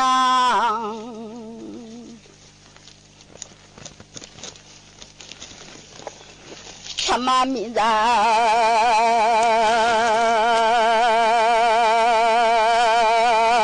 飘飘起个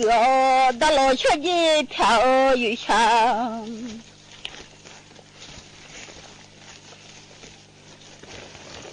普拉娘到了雪地飘雨上飘好像妈咪啥的飘飘起个个另外个你弄起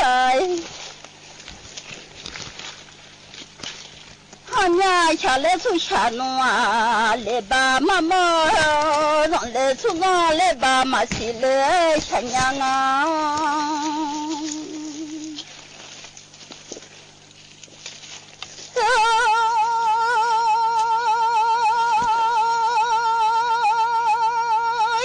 他就啊来嘛来瞧嘛，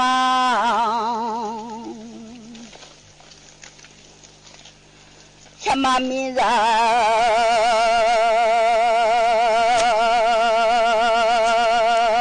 他就啊来到了这来到这子，怎么来到我？么飘个么子，么有个多么个些菜呀？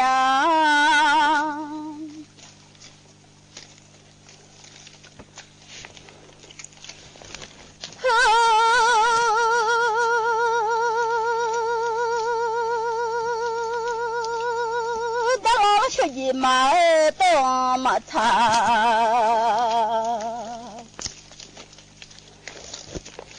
俩这个上一马步下来老呀的，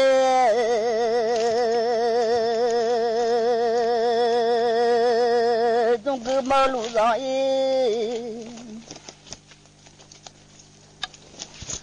马步下来，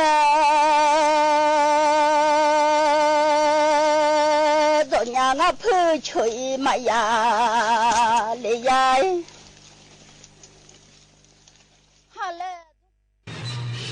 สถานีวิทยุกระจายเสียงแห่งประเทศไทยและเครือข่ายทั่วประเทศเสนอข่าวต้นชั่วโมงรู้เร็วรู้จริงเกาะติดทุกสถานการณ์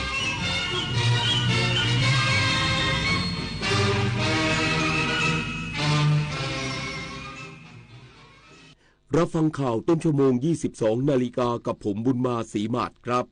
รัฐมนตรีประจำสำนักนายกรัฐมนตรีเปิดงานโอกาสไทยเวทีไทยเวทีโลกย้ำรัฐบาลผลักดันนโยบายอย่างเป็นระบบเพื่อขับเคลื่อนเศรษฐกิจไทยอีกสักครู่กลับมาติดตามรายละเอียดครับขอเชิญพุทธศาสนิกชนและผู้มีจิตศรัทธานมัสการพระสมเด็จองค์ปฐมพระพุทธเมตตาณวัดเทพประธานอธิพรอำเภอสอยดาวจังหวัดจันทบุรีพระพุทธรูปนินรัตนองค์แรกและองค์เดียวในโลกสร้างขึ้นเพื่อถวายเป็นพุทธบูชาและเป็นพระราชกุศลแด่ในหลวงรัชกาลที่9เนื่องในโอกาสพระราชพิธีมหามงคลเฉลิมพระชนมพรรษา7 รอบ 5 ธันวาคม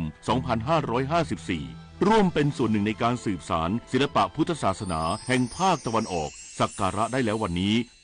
24 ปีแห่งเส้นทางของกองทุนหมู่บ้านและชุมชนเมืองที่ดำเนินการภายใต้รัฐบาลที่สนับสนุนเสริมสร้างศักยภาพผ่านไปยังกองทุนหมู่บ้านและชุมชนเมืองทั่วประเทศโดยแบ่งตามขนาดของหมู่บ้าน3ระดับ S M L เพื่อให้กองทุนมีอิสระและมีส่วนร่วมในการดำเนินงานงบประมาณให้เป็นไปตามความต้องการของคนส่วนใหญ่โครงการ SML ส่งตรงโอกาสถึงชุมชนโดยชุมชนเพื่อชุมชนเกิดเป็นอาชีพสร้างรายได้และเป็นรากฐานในการดำเนินชีวิตอย่างมั่นคงสำนักงานกองทุนหมู่บ้านและชุมชนเมืองแห่งชาติคนไทยรักสุขภาพฟังทางนี้ขอเชิญร่วมออกกำลังกายสร้างสังคมสุขภาพดีกับโครงการแสงดำใจไทยทั้งชาติเดินวิ่งปั่นป้องกันอัมพาตครั้งที่11เฉลิมพระเกียรติด้วยแนวคิดใหม่ออกกำลังกายเป็นนิสัยห่างไกลสโตรก No Stop No Stroke สมัครได้แล้ววันนี้ที่ wrb11.thai.run ถึง 31 สิงหาคม 2568 มาร่วมกันทำให้การออกกำลังกายเป็นส่วนหนึ่งในชีวิตประจำวันแล้วมาเดินวิ่งปั่นพร้อมกันทั่วประเทศ2 พฤศจิกายนนี้ เอาถอยไปหน่อยเห็นไม่ชัดอ่ะเห็นไหมคะถอยอีกนิดนึงเห็นหรือยังคะอีกนิดนึงได้ไหมโหมองการไกลเชียวนะคะอายุที่มากขึ้นมาพร้อมกับปัญหาความเสื่อมของดวงตามายืดเวลาดวงตาสุขภาพดีด้วยการมันสังเกตอาการผิดปกติรับประทานอาหารที่มีประโยชน์สวมแว่นตากันแดดเมื่ออยู่กลางแจ้งและตรวจสุขภาพดวงตาเป็นประจำทุกปีใส่ใจดูแลรักษาดวงตาเพื่อมองดูโลกอันสดใสไปอีกนานรัฐมนตรีประจำสำนักนายกรัฐมนตรีเปิดงานโอกาสไทยเวทีไทยเวทีโลกย้ำรัฐบาลผลักดันนโยบายอย่างเป็นระบบเพื่อขับเคลื่อนเศรษฐกิจไทยและเปลี่ยนวิกฤตเป็นโอกาสสู่เวทีโลกนางสาวจิราพรสินธุไพรรัฐมนตรีประจำสำนักนายกรัฐมนตรีเป็นประธานในพิธีเปิดงานโอกาสไทยเวทีไทยเวทีโลกพร้อมกล่าวปาฐกถาพิเศษตอนหนึ่งว่าหลังสงครามโลกครั้งที่2การพัฒนาเศรษฐกิจในระดับมหาภาคของประเทศไทยดำเนินไปพร้อมกับการพัฒนาของกระบวนการโลกาภิวัตน์ที่มีสหรัฐอเมริกาเป็นผู้นำมีการส่งเสริมการค้าเสรีเน้นลดอุปสรรคทางการค้าลดการกีดกันทางการค้าซึ่งประเทศไทยเปิดรับการลงทุนจากต่างประเทศโดยเสรีสู่ยุคที่รัฐบาลมีนโยบายเปลี่ยนสนามรบเป็นสนามการค้าสร้างความสัมพันธ์อันดีระหว่างประเทศนอกจากนี้รัฐบาลยังได้ผลักดันนโยบายอย่างเป็นระบบตั้งแต่กองทุนหมู่บ้านการพักชำระหนี้เกษตรกรโดยโครงการ1ตำบล1ผลิตภัณฑ์แปลงทรัพย์สินเป็นทุนสร้างผู้ประกอบการ SME รายใหม่ๆกลายเป็นรากฐานของเศรษฐกิจไทยในช่วงกว่า2ทศวรรษที่ผ่านมาย้ำว่าปัจจุบันประชากรโลกมีการเปลี่ยนแปลงพฤติกรรมการบริโภคจากการขยายตัวของอีคอมเมิร์ซการตื่นตัวของ AI การพัฒนาการสื่อสารและการประมวลผลของข้อมูลขนาดใหญ่ที่สร้างความซับซ้อนต่อการค้าทั้งในประเทศและการค้าระหว่างประเทศหากมีการจัดการที่ดีจะเปลี่ยนวิกฤตเป็นโอกาสได้ศักดิ์สิทธิ์ประดับศิลป์รายงานกรมป้องกันและบรรเทาสาธารณภัยจัดอบรมเสริมศักยภาพบุคลากรให้ใช้ฐานข้อมูลสาธารณภัยอย่างมีประสิทธิภาพนายสหรัฐวงศ์สกุลวิวัฒน์รองอธิบดีกรมป้องกันและบรรเทาสาธารณภัยหรือปภ.เป็นประธานเปิดโครงการอบรมบุคลากรและสัมมนาเชิงวิชาการภายใต้โครงการเพิ่มประสิทธิภาพการทำงานของระบบฐานข้อมูลศูนย์ปฏิบัติการสาธารณภัยกรมป้องกันและบรรเทาสาธารณภัยครั้งที่1สำหรับภาคกลางและภาคตะวันออกพร้อมกล่าวว่าการจัดการสาธารณภัยที่มีประสิทธิภาพต้องอาศัยข้อมูลที่ถูกต้องครบถ้วนและทันเหตุการณ์ระบบฐานข้อมูลจึงเป็นหัวใจสำคัญที่ช่วยสนับสนุนการตัดสินใจของผู้บริหารทั้งในระดับนโยบายและการปฏิบัติการในพื้นที่การอบรมในครั้งนี้จึงไม่ใช่เพียงการสอนเทคนิคการใช้งานระบบเทคโนโลยีสารสนเทศเท่านั้นแต่ยังเป็นเวทีพัฒนากลไกการทำงานของเจ้าหน้าที่ระดับจังหวัดให้สามารถเชื่อมโยงข้อมูลกับส่วนกลางและประสานการทำงานกับองค์กรปกครองส่วนท้องถิ่นได้อย่างมีประสิทธิภาพช่วยให้เกิดระบบแจ้งเตือนและรับมือภัยพิบัติที่ครอบคลุมทุกพื้นที่พร้อมเน้นย้ำให้บุคลากรทุกคนใช้โอกาสนี้เรียนรู้แลกเปลี่ยนประสบการณ์และนำองค์ความรู้กลับไปประยุกต์ใช้ในพื้นที่เพื่อร่วมกันยกระดับระบบฐานข้อมูลสาธารณภัยของประเทศให้มีความทันสมัยแม่นยำและเชื่อถือได้ศัพทวีศรีวิบูลย์รายงานจังหวัดภูเก็ตเตรียมฝึกซ้อมการบริหารวิกฤตการณ์ระดับชาติด้านสาธารณภัยจากภัยสึนามิร่วมกับ6จังหวัดฝั่งอันดามันวันที่27มิถุนายนนี้นายวิชิตสุทธโสหัวหน้าสำนักงานป้องกันและบรรเทาสาธารณภัยจังหวัดภูเก็ตเปิดเผยถึงความพร้อมการฝึกซ้อมการบริหารวิกฤตการณ์ระดับชาติด้านสาธารณภัยหรือซีเมก25ในพื้นที่6จังหวัดฝั่งอันดามันจากภัยสึนามิพร้อมกันในวันที่27มิถุนายน2568ว่าการฝึกซีเมก25ในครั้งนี้เป็นการจำลองสถานการณ์ภัยจากสึนามิที่จะเริ่มจากจังหวัดภูเก็ตและกระจายตัวไปยังจังหวัดต่างๆโดยจำลองสถานการณ์ระดับความรุนแรงแต่ละพื้นที่จังหวัดจะไม่เท่ากันตามเหตุสถานการณ์จริงเพื่อสร้างความพร้อมของพื้นที่ในทุกมิติซึ่งการบัญชาการเหตุการณ์ในครั้งนี้จะขึ้นตรงในระดับชาติตามแผนการดำเนินการระดับพื้นที่ที่มีการฝึกซ้อมเป็นประจำทุกปีเพื่อประเมินประสิทธิภาพและความพร้อมทางด้านแผนปฏิบัติการบุคลากรอุปกรณ์ระบบสื่อสารการอำนวยความสะดวกรวมถึงการประชาสัมพันธ์เพื่อให้ประชาชนในทุกพื้นที่มีการรับรู้และเกิดประโยชน์ต่อประชาชนสูงสุดเสริมสร้างภาพลักษณ์ภูเก็ตเป็นเมืองท่องเที่ยวปลอดภัยในระดับสากลนวพันธ์พรายพันธ์สวทภูเก็ตรายงานจบข่าวบุญมาศรีมาศอ่านรับฟังข่าวครั้งต่อไปเวลา 23 นาฬิกาติดตาม ข่าวที่นำเสนอไปแล้วได้ที่ www.thainews.prd.go.th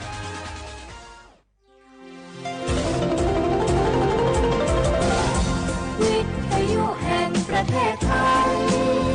ให้ความรู้กู้ความสุข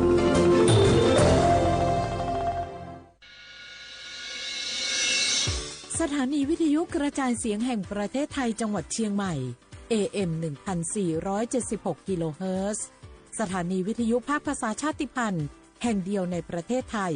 ที่มีความทันสมัยเชื่อถือได้สร้างอัตลักษณ์กลุ่มชาติพันธุ์สู่สากล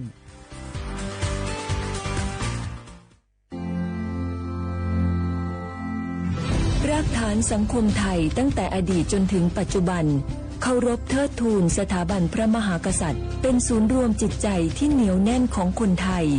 ในเวลาที่เกิดวิกฤตทางการเมืองพระบารมีของพระเจ้าอยู่หัวก็ทำให้เกิดความสงบและช่วงที่เกิดวิกฤตเศรษฐกิจปรัชญาเศรษฐกิจพอเพียงของพระเจ้าอยู่หัวรัชกาลที่ 9 พระราชทานให้กับคนไทยก็ทำให้ผู้ที่น้อมนำมาปฏิบัติมีภูมิคุ้มกันและไม่เกิดความเสียหาย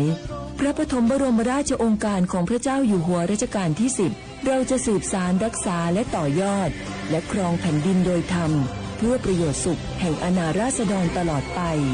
พระมหากษัตริย์ไทยทุกพระองค์ทรงห่วงใยราชเสมอ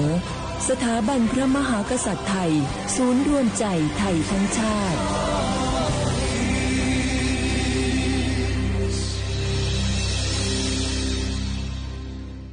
โอกาสก้าวสู่เส้นทางศิลปินกลับมาอีกครั้งพร้อมปรากฏการณ์ครั้งใหม่ที่รวมการประกวดร้องเพลงไทยอมตะร่วมสมัยทั้งเพลงลูกทุ่งและลูกกรุงไว้ในเวทีเดียวกันกับโครงการเยาวชนสืบสานเพลงรักไทยโดยสำนักงานทรัพย์สินพระมหากษัตริย์ซีซั่น 2เปิดรับสมัครตั้งแต่วันนี้ถึง 15 มิถุนายน 2568 ชิงถ้วยพระราชทานและรางวัลกว่า100,000 บาทติดตามข้อมูลเพิ่มเติมได้ทาง Facebook เยาวชนสืบสานรักเพลงไทยวันนี้คนไทยทุกคนที่อายุ 50-70 ปีตรวจคัดกรองมะเร็งลำไส้ใหญ่ได้ทุก 2 ปีที่คลินิกเทคนิคการแพทย์ชุมชนอบอุ่นไม่เสียค่าใช้จ่ายเพียงใช้บัตรประชาชนสังเกตสติ๊กเกอร์คลินิกเทคนิคการแพทย์ชุมชนอบอุ่นหรือจองคิวได้ที่แอปเป๋าตังค์เมนูกระเป๋าสุขภาพเลือกสิทธิสุขภาพดีป้องกันโรคดูแลคนไทยห่างไกลจากภัยร้ายมะเร็งลำไส้ใหญ่30 บาทรักษาทุกที่ที่คลินิกเทคนิคการแพทย์ชุมชนอบอุ่นสอบถามเพิ่มเติมสายด่วนสปสช1330 24 ชั่วโมงเจ็บป่วยต้องหาหมอแต่ไม่รู้ว่ามีสิทธิ์รักษาพยาบาลอะไรใช้ได้ที่ไหนวันนี้ตรวจสอบสิทธิรักษาพยาบาลด้วยตัวเองง่ายๆเพียงแค่เตรียมเลขบัตรประชาชน13หลักแอดไลน์ Official ของสปสชค้นหา @NHSO กดเพิ่มเพื่อนจากนั้นมองหาสัญลักษณ์รูปบัตรประชาชนกดเมนูตรวจสอบสิทธิแล้วทำตามขั้นตอนหรือโทรสายด่วนสปสช1330กด2ตรวจสอบสิทธิตลอด24ชั่วโมงหลักประกันสุขภาพแห่งชาติบัตรทอง30 บาทสิทธิหลักประกันสุขภาพของคนไทยฝนตกหนักน้ำท่วมภัยธรรมชาติที่เราหลีกเลี่ยงไม่ได้แต่เราสามารถเตรียมตัวให้พร้อมเพื่อความปลอดภัยของทุกคนในครอบครัวได้ก่อนน้ำมาเตรียมตัวให้พร้อมเก็บของสำคัญขึ้นที่สูงเช่นเอกสารสำคัญเงินสดและสิ่งของจำเป็นอื่นๆและถ้าหากบ้านอยู่ในพื้นที่เสี่ยงให้ติดตามข่าวสารจากทางราชการอย่างใกล้ชิดเตรียมไฟฉายแบตเตอรี่สำรองวิทยุสื่อสารและยาสามัญประจำบ้านไว้ให้พร้อมและอย่าลืมตรวจสอบเส้นทางอพยพที่ใกล้ที่สุดด้วยขณะเกิดน้ำท่วมอย่าเดินฝ่าน้ำที่ไหลแรงหลีกเลี่ยงการสัมผัสกระแสไฟฟ้าและหากต้องอพยพให้ปฏิบัติตามคำแนะนำของเจ้าหน้าที่อย่างเคร่งครัดเมื่อภัยผ่านพ้นตรวจสอบความเสียหายของบ้านและทำความสะอาดเพื่อป้องกันโรคที่มากับน้ำท่วมเตรียมตัวให้พร้อมก่อนภัยมาถึงเราจึงจะปลอดภัยด้วยความปรารถนาดีจากสำนักงานประชาสัมพันธ์ที่ 3 กรมประชาสัมพันธ์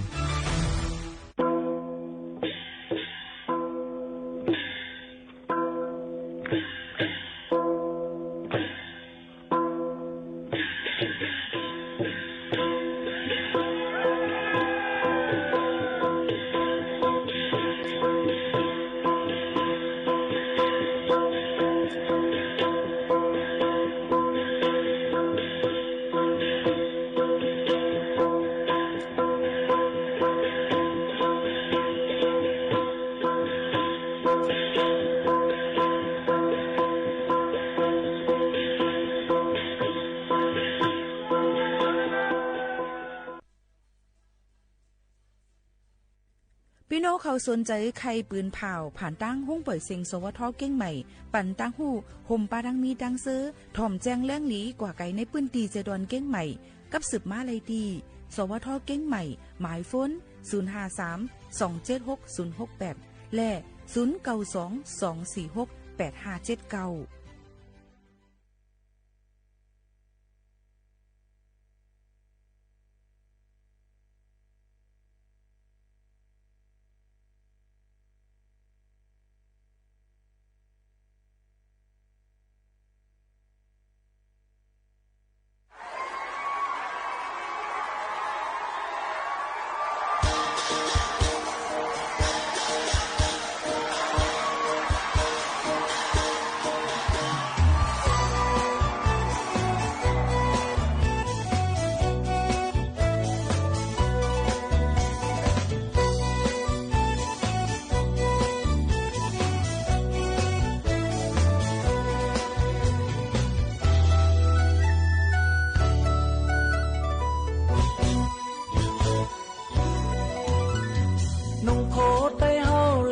สังก็เฮาเป็นไตลัดความไตเฮาและอำสังก็เฮาเป็นไตอยู่กว่าอยู่ของเอาเปิ้นอื่นเป็ดไตจะเคอไตอยู่กว่าอยู่ของปีตายหายจอมปี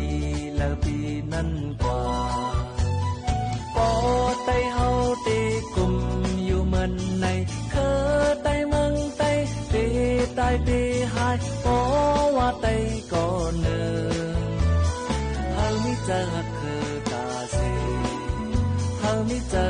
หักคือตาสี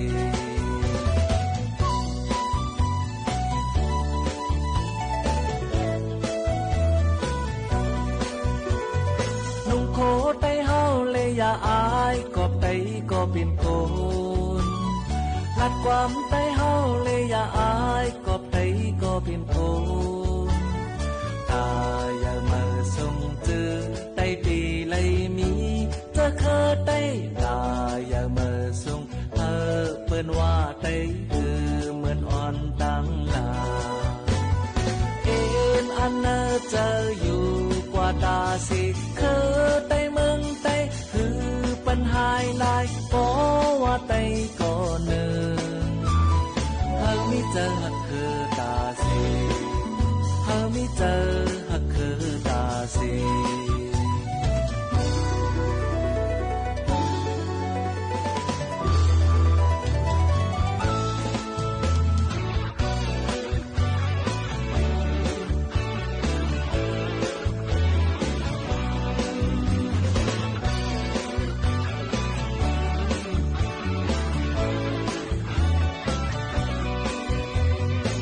โคไตเฮาและอำสังก็เฮาเป็นไตลัดความไตเฮาและอำสังก็เฮาเป็นไตอยู่กว่าอยู่ของเอาเปิ้นอื่นเป็ดไตจะเคอไตอยู่กว่าอยู่ของปีตายหายจอมปีแล้วปีนั้นกว่าพอไตเฮาตีกลุ่มอยู่เหมือนในเคอไตเมืองไตตีตายปีหายก็ว่าไตก่อนเนินเฮามิเจอหักคือตาสีเฮามิเจอหักคือตาสี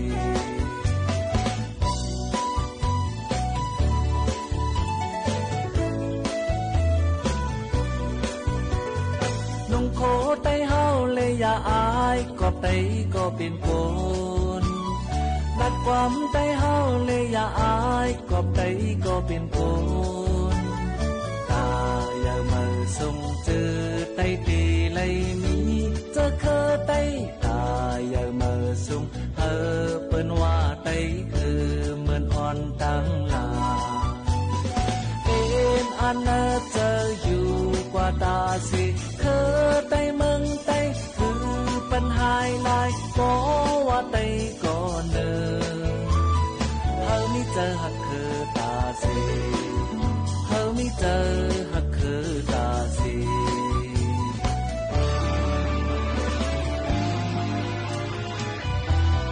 น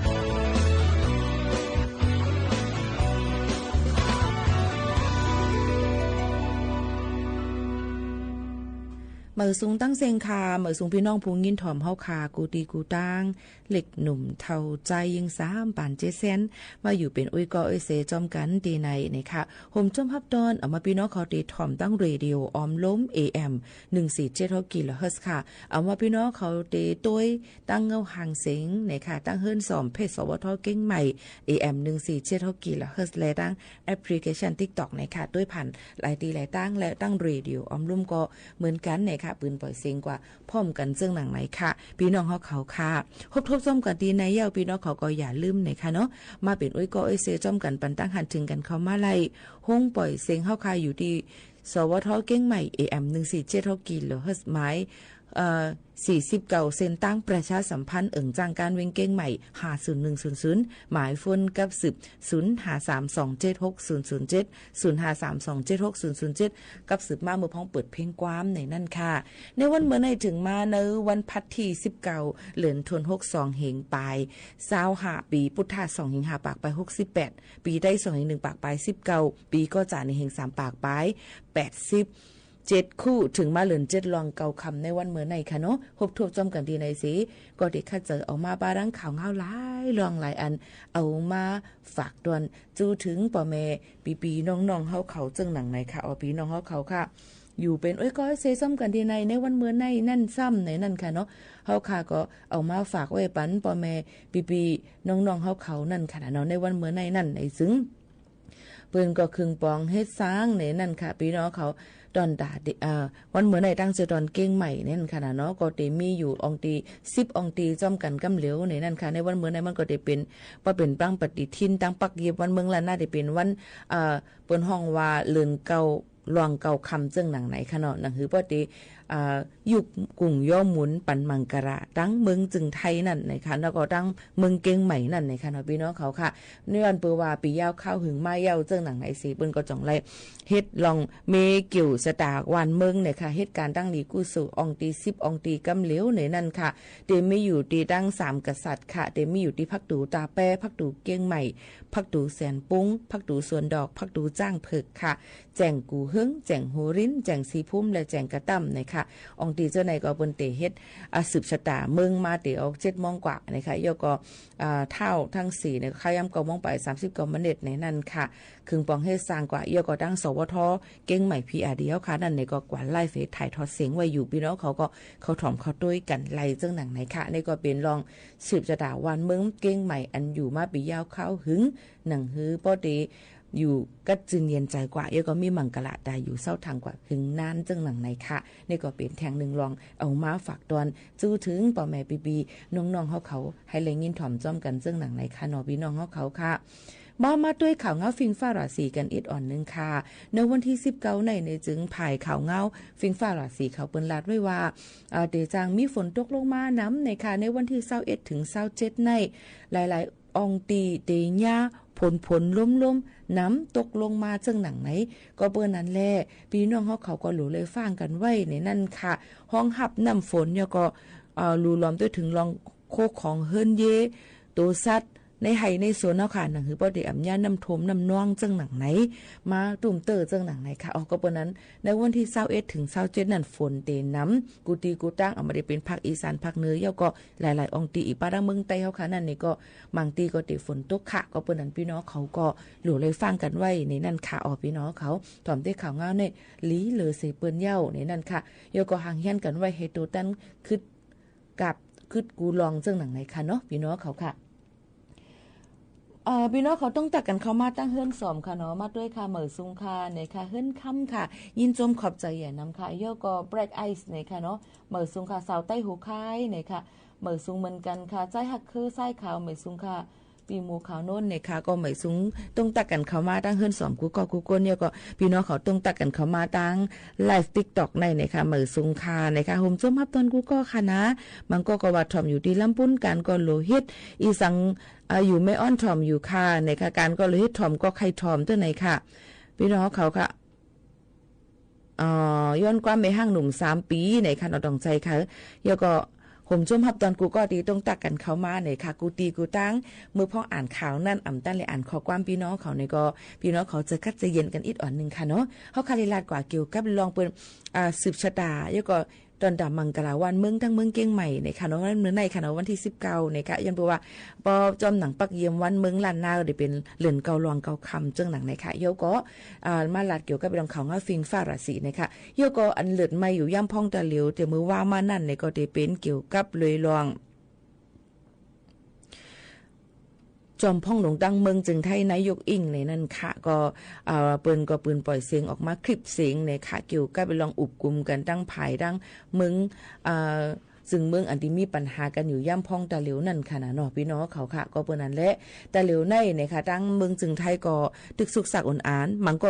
ปืนเผาว่าติถอนออกหน้าการอันอยู่ในสภาเยาก็ดังกรุงเทพตะเหลียว10มองในก็เปิ้นติจูดดุมกันเสนะคะออกในกลางเจอเจิมเจ้าหนังไหนมีมามันก็หมังจุ่มก็ลาดว่าให้จอมพ่องหลวงนายกอิงในถอนออกอันนี้ค่ะตอนตาตีนังอันเป็นจอมพ่องหลวงตั้งเมืองจึงไทยย้อนเปือว่าเฮ็ดผิดปักปึงหลายรองหลายอันจังหนังไหนค่ะก้อยกาลองตั้งข่าวเงาการเมืองตั้งเมืองจึงไทยได้เป็นซึ่งหือนั่นนี่ก็ตอนแต่เขาขานี่ก็ดูเลยไปถอมไปด้วยก็ไปติดตามด้วยข่าวเงาว่าลองเปลี่ยนไปแลกไล่ได้เป็นซึ่งหือในนั่นค่ะพี่น้องเขาค่ะซึ่งหนังไหนค่ะเนาะนี่ก็ได้เลยว่าตึกเลือดใหม่ๆเกี่ยวกับลองการเมืองดังเมืองจึงไทยเขาอยู่ในนั่นค่ะพี่น้องเขาค่ะ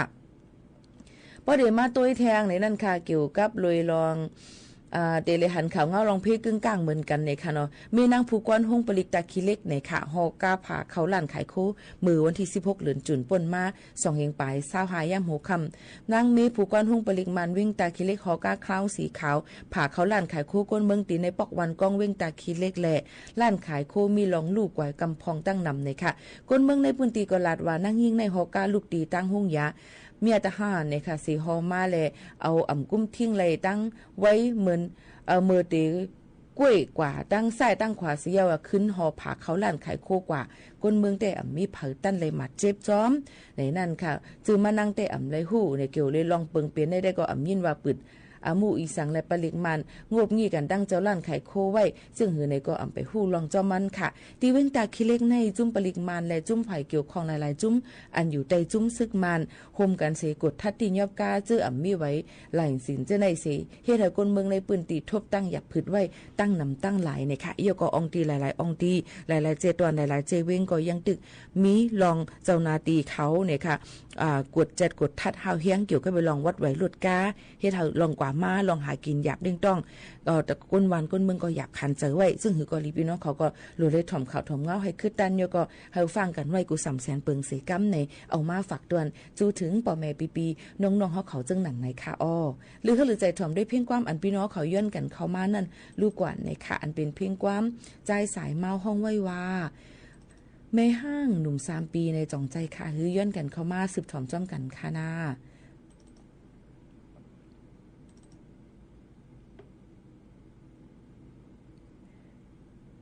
หากว่าหามาอ่ำพันได้ขยาบ่คะไหนนะ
อ๋อค่ะไม่ห้างหนุ่ม3ปีค่ะเลยเปิดปันให้เลยยินถ่อมกว่าเย้าค่ะนะผมจุ่มครับตอนกูก็ตีมาตัวเยอะก็มาแชร์ไหลปันกันในตอนการเฮาคาตีในค่ะเนาะไล่ลองไล่อันค่ะเพราะว่าถามมาไหนข้อถามบางอันมันก็ตีกว้างข้อถามอันมันก็แก็บในเฮาก็จะตั้งตอบได้ให้มันถูกเมียนตื่นเน้นมันนั่นกำเหลวนั่นค่ะเนาะเพราะถามมาหลายลองอันมันกว้างหนาในก็จะตั้งตอบหยาบอีกอันนึงแหละข้อตอบมันตีอันเหมือนหนังอันพี่น้องเขาใครถอมใครไรนั่นก็จังเป็นไรอยู่เจ้าหนังไหนค่ะพี่น้องเขามาฝากตอนทั่วถึงกันเจ้าหนังไหนค่ะเนาะวันเฮาเมืองเฮายังพ่องแต่เร็วก็ยังไปนิ่มเศร้าไรค่ะพี่น้องเขาก็ยังตึงมีซึกมันเอาโดรนกับปล่อยหมากใส่ที่ห้องเฮียนสอนลีกวันละอีเจเว้งภายขุนจึงใต้ปอดจานแทงลูกกวาดในนั่นค่ะโยก็หลายตีหลายตั้งลองห่มลมอยู่เศร้าหลายลองหลายอันก็หยับผึดคันเจอไว้อยู่ในนั่นค่ะโยก็ยังตึงมีแทงปังตึกอิสราเอลแลตั้งอิหร่านนั่นค่ะก็ตุ้มย้อนถึงขันกาน้ำมันในนั่นค่ะโยก็หลายลองหลายอันการไปหมักมีจำเจไหนโยก็ตั้งเมืองจึงไทยในพอดังเมืองจึงไทยไหนก็จอมพ่องหลวงค่ะมีลองคลิปเสียงหลุดมาให้ในเจ้าไหนก็ลองอุบกุมกันเจ้าไหนในตั้งเมืองกับมูชาเจ้าไหนก็เฮ็ดเฮาหุ้นเนี่ยค่ะการขายมันก็ตกลงมากำเหลวเจ้าหนังไหนค่ะก็เป็นนั่นแหละลองการป้ายมักมีการหากินเล่งต้องหลายลองหลายอันก็เกี่ยวก็ไปลองการว่านการมึงอย่างค่ะโยก็คุกของกุ่นขายนี่ก็มาอันก็ขึ้นมาอันก็ขายอำลีเจิมเจ้าหนังไหนค่ะมันก็ได้มีมาเป็นลองตุ้มยวนตอนตาข่าววันคนเมืองตั้งนำตั้งลายในนั่นค่ะโยก็ตะเหลวในวันเมืองไทยได้เป็นจึงหือก็ย่ำไปหู้ในนั่นค่ะเนาะย้อนบอกว่ามีหลายลองหลายอันอันเฮาเลือกสำไรคึงปองหำไรหับการอันเลือกคำเป็นจึงไหนอะค่ะอย่าก็บ่เปลี่ยนมาจึงไหนนั่นพายหำตีฮีล่ะนักหนาก็เป็นเฮาหาเจอในยาวเนี่ยค่ะลาด้วยว่าตีไรเงินดิจิทัลเงินหมื่นเงินหมื่นเงินดิจิทัลเงินวอลเล็ตเงินหมื่นตอนน่ะอาศัก16ขึ้นเนื้อก็มา16ไปไล่ก็มาอาศักป่นเช้าอ่ำไล่ก็มาอาศักอันนั้นไล่เอาก็เอามาในเฮาในเป็นก้นโหมหางเห็มไล่เหี่ยวค่ะในเงินหมื่นในอันเปิ้นว่าในก็นั่นเนาะค่ะย้อนปนนั้นเพราะว่าเฮาคาเตเลิกย่อนในแคบกลางใจเพราะมีปังเลิกตังจึงหือในเฮาคาหลูเลยตุ้ยปักปึงปลสีในจุ่มอันนั้นนะคะแค่นี้แหละอันนั้นว่ามันเป็นจึงหือพองโยก็มันต้องมันสิเฮ็ดไรจ้อมหนังคอกว่ามันลาท่าเพราะมันเฮ็ดอำใดเนี่ยก็ปอกเร็วในค่ะเนาะพี่น้องเขาค่ะกวยกาเมืองไทยแต่เหลียวกำก็ว่ามีรัฐประหารว่ามีลองยึดเมืองว่าเจิมจึงหนังไหนค่ะเนาะหยับโยก็เลิกตังเลิกไล่อันจุ่มหนึ่งซ้ำขึ้นมาเปลี่ยนเจิมจังไหนก็หยับเมลองอยากเจอเด้ๆในนั่นค่ะพี่น้องเขาก็เป็นนั่นแหละอำกาวาวานเฮาเมืองเฮากุ้ยอยากขานเจอเมืองเปิ้นเฮามาอยู่เซาทางในก็ขานเจอก็ติกะตุ้มย้อนแทงหลายรองเลยอันเอามาที่เป็นเกี่ยวกับไปลองวัดไว้5วัดนู่นอันจึงนั้นจึงใน5ในค่ะลองหยุ่มยำกันตั้งจึงเมืองนึงจึงเมืองนึง5ในก็ตีเฮ็ดให้ใจข้าวยามเยก็เป็นลองมีตีตัดมักไว้ว่าที่เป็นจึงหือกว่าแทงเฮ็ดจังไหนคะก็เปิ้นนั้นเฮาค่ะก็จะซื้ออันอยู่เซาทางอยู่ในหลู่เลยคัดเจอถ่อมด้วยข่าวเงาหลู่เลยคัดเจอเฮียนฮู้ลองวัดลองไว้ตัวเจ้าเก่าในนั้นค่ะโยก็คัดเจอในนั้นค่ะเพราะว่าถ่อมข่าวถ่อมเงาอำนั้นก็เปิ้นลาดนั่นให้ถ่อมเงาต่อไปถ่อมลีๆในนั้นก็ส่องไกถามในนั้นค่ะเนาะก็เปิ้นสั่งหลาในเฮาค่ะหนังหือพี่น้องเขาว่าได้ถามย่อยถามย้ำนั่นเขาก็คัดเจอให้เป็นคลิปออกมาเนี่ยนั่นค่ะเนาะให้เป็นคลิปเป็นวิดีโอออกมาลาดเนี่ยค่ะเนาะหนังหือพอเด็กเขาเจอนั่นมันก็ยังตึกไปป่องเจอแทงอยู่จังไหนยันข่าวก็เปิ้นนั่นแหละเขาค่ะหลูเลยเฮียนหูน้ำลิกไล่ในมีวันสุดเซ็งมีข้าวย้ำมีวันหมดอายุค่ะโยก็ปื้นหูตั้งหันก็เหมือนกันเขาค่ะก็ถูกได้เฮียนหูกันไว้น้ำเจอหนังในค่ะพี่น้องเขามาด้วยเทียงในค่ะเป็นรองลื่นหลังย่ำพองตะเหลวนั่นเนี่ยค่ะอันว่าได้เป็นรองบัญชีมาเนี่ยนั่นค่ะอันเขาเป็นโนมินีค่ะอันเป็นเอาต่างชื่อต่างก็มาเปิดเฮเจอเนี่ยค่ะเหตุการณ์โอนเงินลอยเงินเสมีลองพิษปักเปิงใหม่มีจำเจ้าในก็มีนำนาเนี่ยนั่นค่ะพี่น้องเขาค่ะก็เปิ้นนั่นแหละเฮาก็หลูเลยฟังกันไว้เนี่ยค่ะหมายเยเงินบัญชีนั่นเนี่ยค่ะเนาะแบ่งบุกแบ่งเยเงินเฮาค่ะหมายป่านเฮาค่ะนั่นเนี่ยค่ะเนาะยก็จื้อยก็หมายโฟนที่เลยเป็นก็เลี้ยวกันในนั่นค่ะเพราะเปิดเป็นแอปนั่นที่เลยใจอันเลี้ยวเฮ็ดไหนค่ะเนาะพี่น้องเขามันก็ติมีมาล็อกไลน์ย่อยยามันยก็เงินเข้าเงินออกในสั่งเสื้อว่าเฮาค่ะอยู่หลายๆเลยเฮาค่ะกล้าขายในเลยยก็เงินตนเงามันลอยมาเขาในบัญชีเฮาค่ะซ้ำเป็นเงินอันเป็นมิจฉาชีพเป็นก้นอันเหตุการณ์ผิดปักเปิงในจึงเงินอันเปิ้นลอยมาที่ในบัญชีเฮานั้นเปิ้นก็ติลอกแปดเปิ้นก็ได้ขึ้นติดต่อเฮามาว่าเฮามาย้อนเงินในหีเข้ามาใน ปั่นสู่ในยิงเงินสู่จังนั้นจังไหนให้ไหนมันติมีลอกลายย่อยย่ำมาจังไหนแทงโยก็เปิ้นก็ติลอกแปดโยก็เปิ้นก็ติและให้เอาสักสารหลักฐานศักดิ์ศรีดอนดาดีกว่าแจ้งปันเจ้าหน้าที่เขาจังไหนแทงลองตั้งอันนี้ก็ยังตึกเป็นอยู่คือโยก็เปิ้นปิดปันบัญชีมาในนำหน้าเย่าตั้งเมืองจึงไทยนี่ค่ะเนาะเกี่ยวก็ไปลองบัญชีมาในเสียโยก็เฮิรนเยอันเฮาคาใจจือเปิ้นเสซื่ออันเปิ้นห้องว่าโนมินีว่าเฮาซื้อเฮือนเป็นเงินเฮาเสียตะเงินปีโมนี่แหละก้อยกะปีโมอ่ำจังซื้อเฮือนไรก็บ่ปีโมอ่ำมีไว้แน่เนาะก็ปันเปิ้นซื้ออันนั้นเปิ้นห้องว่าเป็นนอมินีปันเฮ็ดจังไหนป้อเป็นจังไหนมาป้อเปิ้นกดจัดกดทัดด้วยก็ย่าเหมือนกันเปิ้นก็ได้ถามกว่าที่มาเงินนั่นว่าเฮ็ดสั่งไรมาซื้อคือตีลินกันในซื้อเฮือนกันในให้หังจังไหนค่ะเนาะจ่องหลายไรว่าอันเปิ้นไล่ลัดไว้ว่าอย่าไปลาลีในนั่นค่ะนะให้ฟังกันไว้นะเปิ้นมีคนติดต่อกับสืบมาติปีโมขาโน่นนำค่ะสู่เป็นคนฮู้จักนำมาให้นั่นให้ไหนแลในบางอันค่าอำจางเฮ็ดค่าอำจางฮับก้อยกะใครไหลเงินก้อยกะป้อมันถูกเมียในคากอมฮัดเอาย้อนเพราะว่ามันในตุ้มเตอร์นาการมันถือตุ้มเตอร์หลายรองหลายอันย้อนเปิ้นนั้นพี่น้องเขาจะซื้ออันมาอยู่เซาถังดังเมืองจึงไทยมอเซมอเซ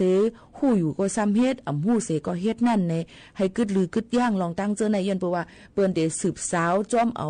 เฮเจอเปิ้นที่เอาเหมือนในหมู่ว่าก้อยเปิ้นเอามาเปิ้นติดตามมาปียาวข้าวหึงค่ะเคยพี่น้องเขานั่นหมออยู่หมอกินหมอฟังกันอันไรเป็นนาการอันเฮาค่าเฮ็ดไรก็โลเฮ็ดอันเฮาค่าเฮ็ดไรนั่นอย่าไปเฮ็ดล่าๆเนี่ยย้อนฝากไว้ปั่นพ่อแม่ปีๆน้องๆเขากูก็กูก้นเนี่ยค่ะฮักแลลัดค่ะนะเจอว่าอากูเลยลีให้เลยเปลี่ยนให้เฮาเลยลัดเจอค่ะย้อนบ่ว่าเฮาคาหรือเลยฮู้ปักเปิงหมายมีนั่นมันเตลีหรือเสเปิ้นนี่นั่นค่ะย่อก็อันถามว่าตอนบ่วัดไว้เฮาค่ะโอนสัญชาติมาแล้วอยู่เมืองเซาทางอยู่เซาทางเมืองไทยเลยคือจังนั้นจังไหนเนี่ยบ่ว่าเฮาค่ะเฮ็ดผิดสิเมียวๆในตุ่มเตอต่อวันเมืองเปิ้นในเปิ้นก็ติถอนไล่วัดไว้เฮาค่ะนั่นเฮาค่ะเต็มจังใจวัดไว้อีสังเจมเจอในก็มีก็เปิ้นนั่นแหละอย่าไว้เมาหมางค่ะก็ไม่มาด้วยแทงข่าวเขาอันนึงลื่นหลังเต็มมือว่ามานั่นค่ะเนาะก็ได้หันถึงว่านายทัชพลในค่ะตระกูลมั่งมีดีนั้นชื่อห้องว่าอาช่างนะคะเป็นเจ้าของการป้ายมักมีหลายๆองตีนะคะนั้นก็เฮาค่ะฮู้จักมักจือกันว่าเจ้าของม่ามิ้นตั้งตาขี้เล็กแหล่เลียนลิ้นนะคะว่าที่เป็นเฮือนในเมืองมานตีลิ้นในเมืองจึงไทยห้องการหลายๆอันเจมเจอในนั่นค่ะเจ้าหน้าที่เปิ้นก็สืบจ้อมหาข้อมูลลอกลายมันสีในนั่นค่ะเปิ้นก็ว่าเป็นคนจัดการหายาเมากำยาหม่ายาไออันเยอะหรือสิเปิ้นว่าได้เป็นในเมืองไทยแล้วก็ในเมืองโฮมตุ้มเมียนมาในนั่นค่ะมีเอียนเฮียงน้ำในค่ะต่อสูงกว่าในค่ะแล้วก็ในปืนตีเลียนลิ้นตั้งแม่สายเจดอนเกียงไฮ้เนี่ยค่ะส่งปันแทงเมืองจึงไทยแทงหลายๆดีย่อก็ต่างจึงเมืองแทงลูกก่อนในนั่นค่ะก็เปิ้นนั่นแหละยังเป็นก้นอันมีเฮียงกึนเงินนำนั่นขนาดเนาะในค่ะเอามาองตีอยู่ต้นเศร้าหลายรองหลายอันเจ็มเจอในแทงลูกก่อนในค่ะย่ำพองตาเหลียวในนั่นก็นายทัชพลในนั้นก็อาฉางในอยู่ไว้จอมอยู่ไว้ดีเมืองเมืองเมียนมาตาคีเล็กนะคะแล้วก็เก่งตุงนะคะก็จะมีลองการกล้าการขายเปิดเสียงขายค้ำนะคะการทับเหมาก่อสร้าง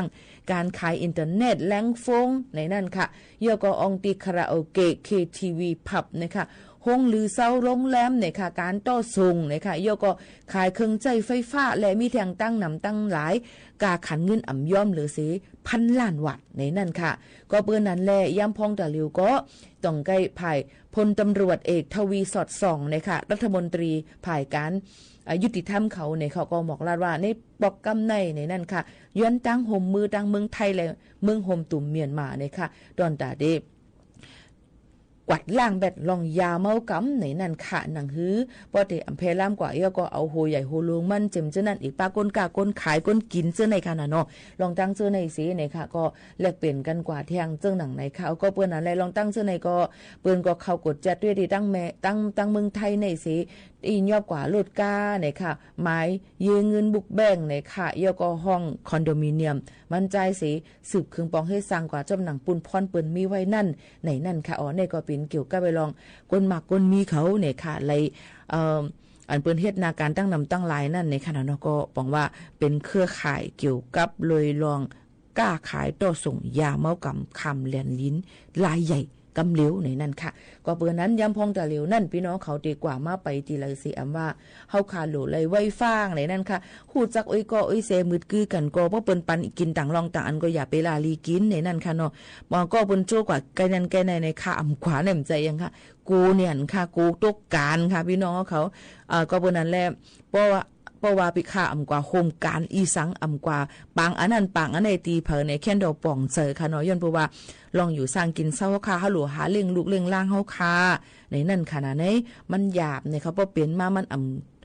กึ่งกันจึงไหนค่ะเนาะก็เปิ้นนั้นเลยก็ไอ้เสียงหมู่เขาโน่นก็ลดย่อมลงกะกึดกันอีอ่ะค่ะนะก็เพราะว่าลองเส้นตั้งไปเฮาขานั่นเนี่ยมังปอกมังเลยมาเฮาขาจังคิดรวมไหลเนี่ยค่ะเฮาขาเลยฟังที่ตู่เฮาในลีเหลือเสเปิ้นในนั่นค่ะเนาะที่อำตุ้มเตอเผอก็อำตุ้มเตอเฮาเจิมจึงดังไหนพี่น้องเขาก็เหมือนกันอย่าที่ส่งมืดก้วยลองตั้งลองไข่จ้ามไข่กินกุ้ยไข่เกี่ยวกุ้ยนี่ค่ะหลูเลยฟังกันไว้กุ้ยให้ลำลองนี่นั่นค่ะก็เปิ้นนั่นแหละพอถึงมาในวันที่26กูปีในเดือน6ในเปิ้นมักมันไว้ว่าเป็นวันให้กังแกดเขลองยาเมากำลุมฟ้านี่นั่นค่ะตั้งเจดอนเก้งใหม่เปิ้นก็หางเฮียนกันไว้นี่ค่ะวันอันให้กังลองยาเมากำลุมฟ้าในปี25ปากปลาย68ในวันที่26ในดอนตาให้เป่าแม่พี่น้องเขาอีกป้าหนุ่มยิ่งหนุ่มใจให้เขาให้ฮู้ว่าตรวจตามยาเมากำนั่นมันหายเนี่ยยาจัดปานยาเงินตวงเลยตัดขาดเป็ดกู300,000ปึงซึ่งหนังในค่ะพี่น้องเขาก็เปิ้นนั่นแหละลองตั้งเสื้อในก็เปิ้นก็อ่อนกันครึ่งปองเฮ็ดสร้างนั่นขนาดเนาะเอามาได้เป็นเผาลองเลี้ยนยาโยก็เลี้ยนยาไฟฟ้านี่นั่นค่ะโยก็ให้เตรียมถึงเกี่ยวกับไปลองพ่อนให้ลองยาเมากำเจิมเจิงหลังไหนค่ะในตีห้องเห็นองตีละเสียมว่ากูปีเปิ้นก็ติมีลองปังเข่งปองความนำความกัน5เตรียมปองความ5เตรียมเป็นคอความวอกคอความสอนเจอเกี่ยวกับไปลองยาเมากำเจอในมีนำค่ะก็เปิ้นนั้นลองตั้งเจอในยาเมากำอ่ำไก่หางเฮาขายเยอะค่ะออกมาเป็นลองยาเป็นทางกระตุ้นว่าเจอในค่ะเนาะยก็เป็นเกี่ยวกับไปลองเป็นน้ำเป็นพอร์ตแล่นยาไฟฟ้ามีปยาเมากำว่าเป็นอันเป็นพองว่ายาอยาไอยาเคว่านำเนี่ยเหี่ยวค่ะก็เปิ้นนั้นลองตั้งเจอในมันหาง่ายแน่นค่ะพี่น้องเขาสอนให้ว่ามีเงินก้วยกะว่าซึ่งหือกอลีเฮาก็หลุเลยฟังไว้นั่นดีเลยสิเปิ้นหนังหือปฏิอำเป็นคียาในขณะพี่น้องเขานั่นในขณะบ่เป็นเจ้ายาในเปิ้นทำตีมีอยู่บ่เป็นคียาในก็คานใจเย้าเนี่ยค่ะจ้อยเฮใจติดหอยจับมันอยู่ตาสิมันหยาบค่ะพี่น้องเขาค่ะลองตั้งเจอในก็เอามาฝากตวนจูถึงป่อแม่ปีน้องๆเขาจึงหนังไหนค่ะเนาะเอามาฝากตอนจูถึงกันค่ะพี่น้องเขาค่ะเขาค่ะมาถ่อมได้เพียงความอันพี่น้องเขาย้อนกันเข้ามานั่นรู้ก่อนค่ะนะ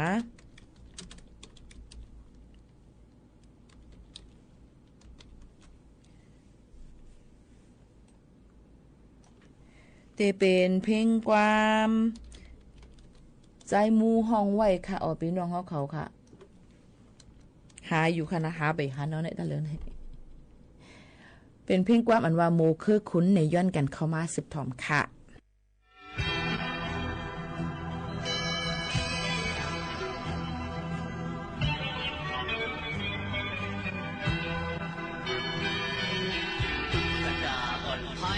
ขึ้นซ้อมในนำดูเสขึ้นเวทีสีโป่งกระดาอ่อนยังลือคือเท่ากันขึ้นคู่ยาวยาหกปอยโปจูผู้โศกรรมมันมาทบยาดังลีสมลาตุกกระดาอ่อนเฮ็ดกุนด้วยป่วยเฮ็ดกุนสมคอยปนซื้อมุนโจใสบทสันเอ็นอันมาโซมาหาสู่ขับบทของมันกระดาอ่อนคนสกในปล่อยหือเป็นหังควายในปล่อยขึ้นโบจูผู้โศกมันห้ามทบพันยาโคโคยังสมุนตุกกระดาอ่อนเฮ็ดบุญด้วยป่วยเฮ็ดบุญสมคอยปุ่นมีสู่อยู่ซ้ำเพื่อจะปล่อยไว้มันใส่สิขายมันคือสองลำตัวบอกว่ามีคนเป็นคู่ที่ไหนนั่งนองที่ไหนนั่งดูอยู่กระดาอ่อนฟังตาเสียโอ้กำลังมาไล่เอามันลองถึงเลยนั่งเกี่ยวมือถึงปากลายกระดาอ่อนกึศ เพื่อเล็บเห็นน้ำกระด้างขานคอหลับลีหมอกโมกระดาอ่อนซ้อมเล็บเห็นปืนวันมันสิ้นมันดึงคึกดึงอ่ำแดงผู้โศกะมันดึงคึกดึงแคบมันเป็นหมูคือคุณตุกกระดาอ่อนยิ่งซุ่มซ้อมมันขัดแข็งน้ำแข็งหมูคือคุณโตซื้อ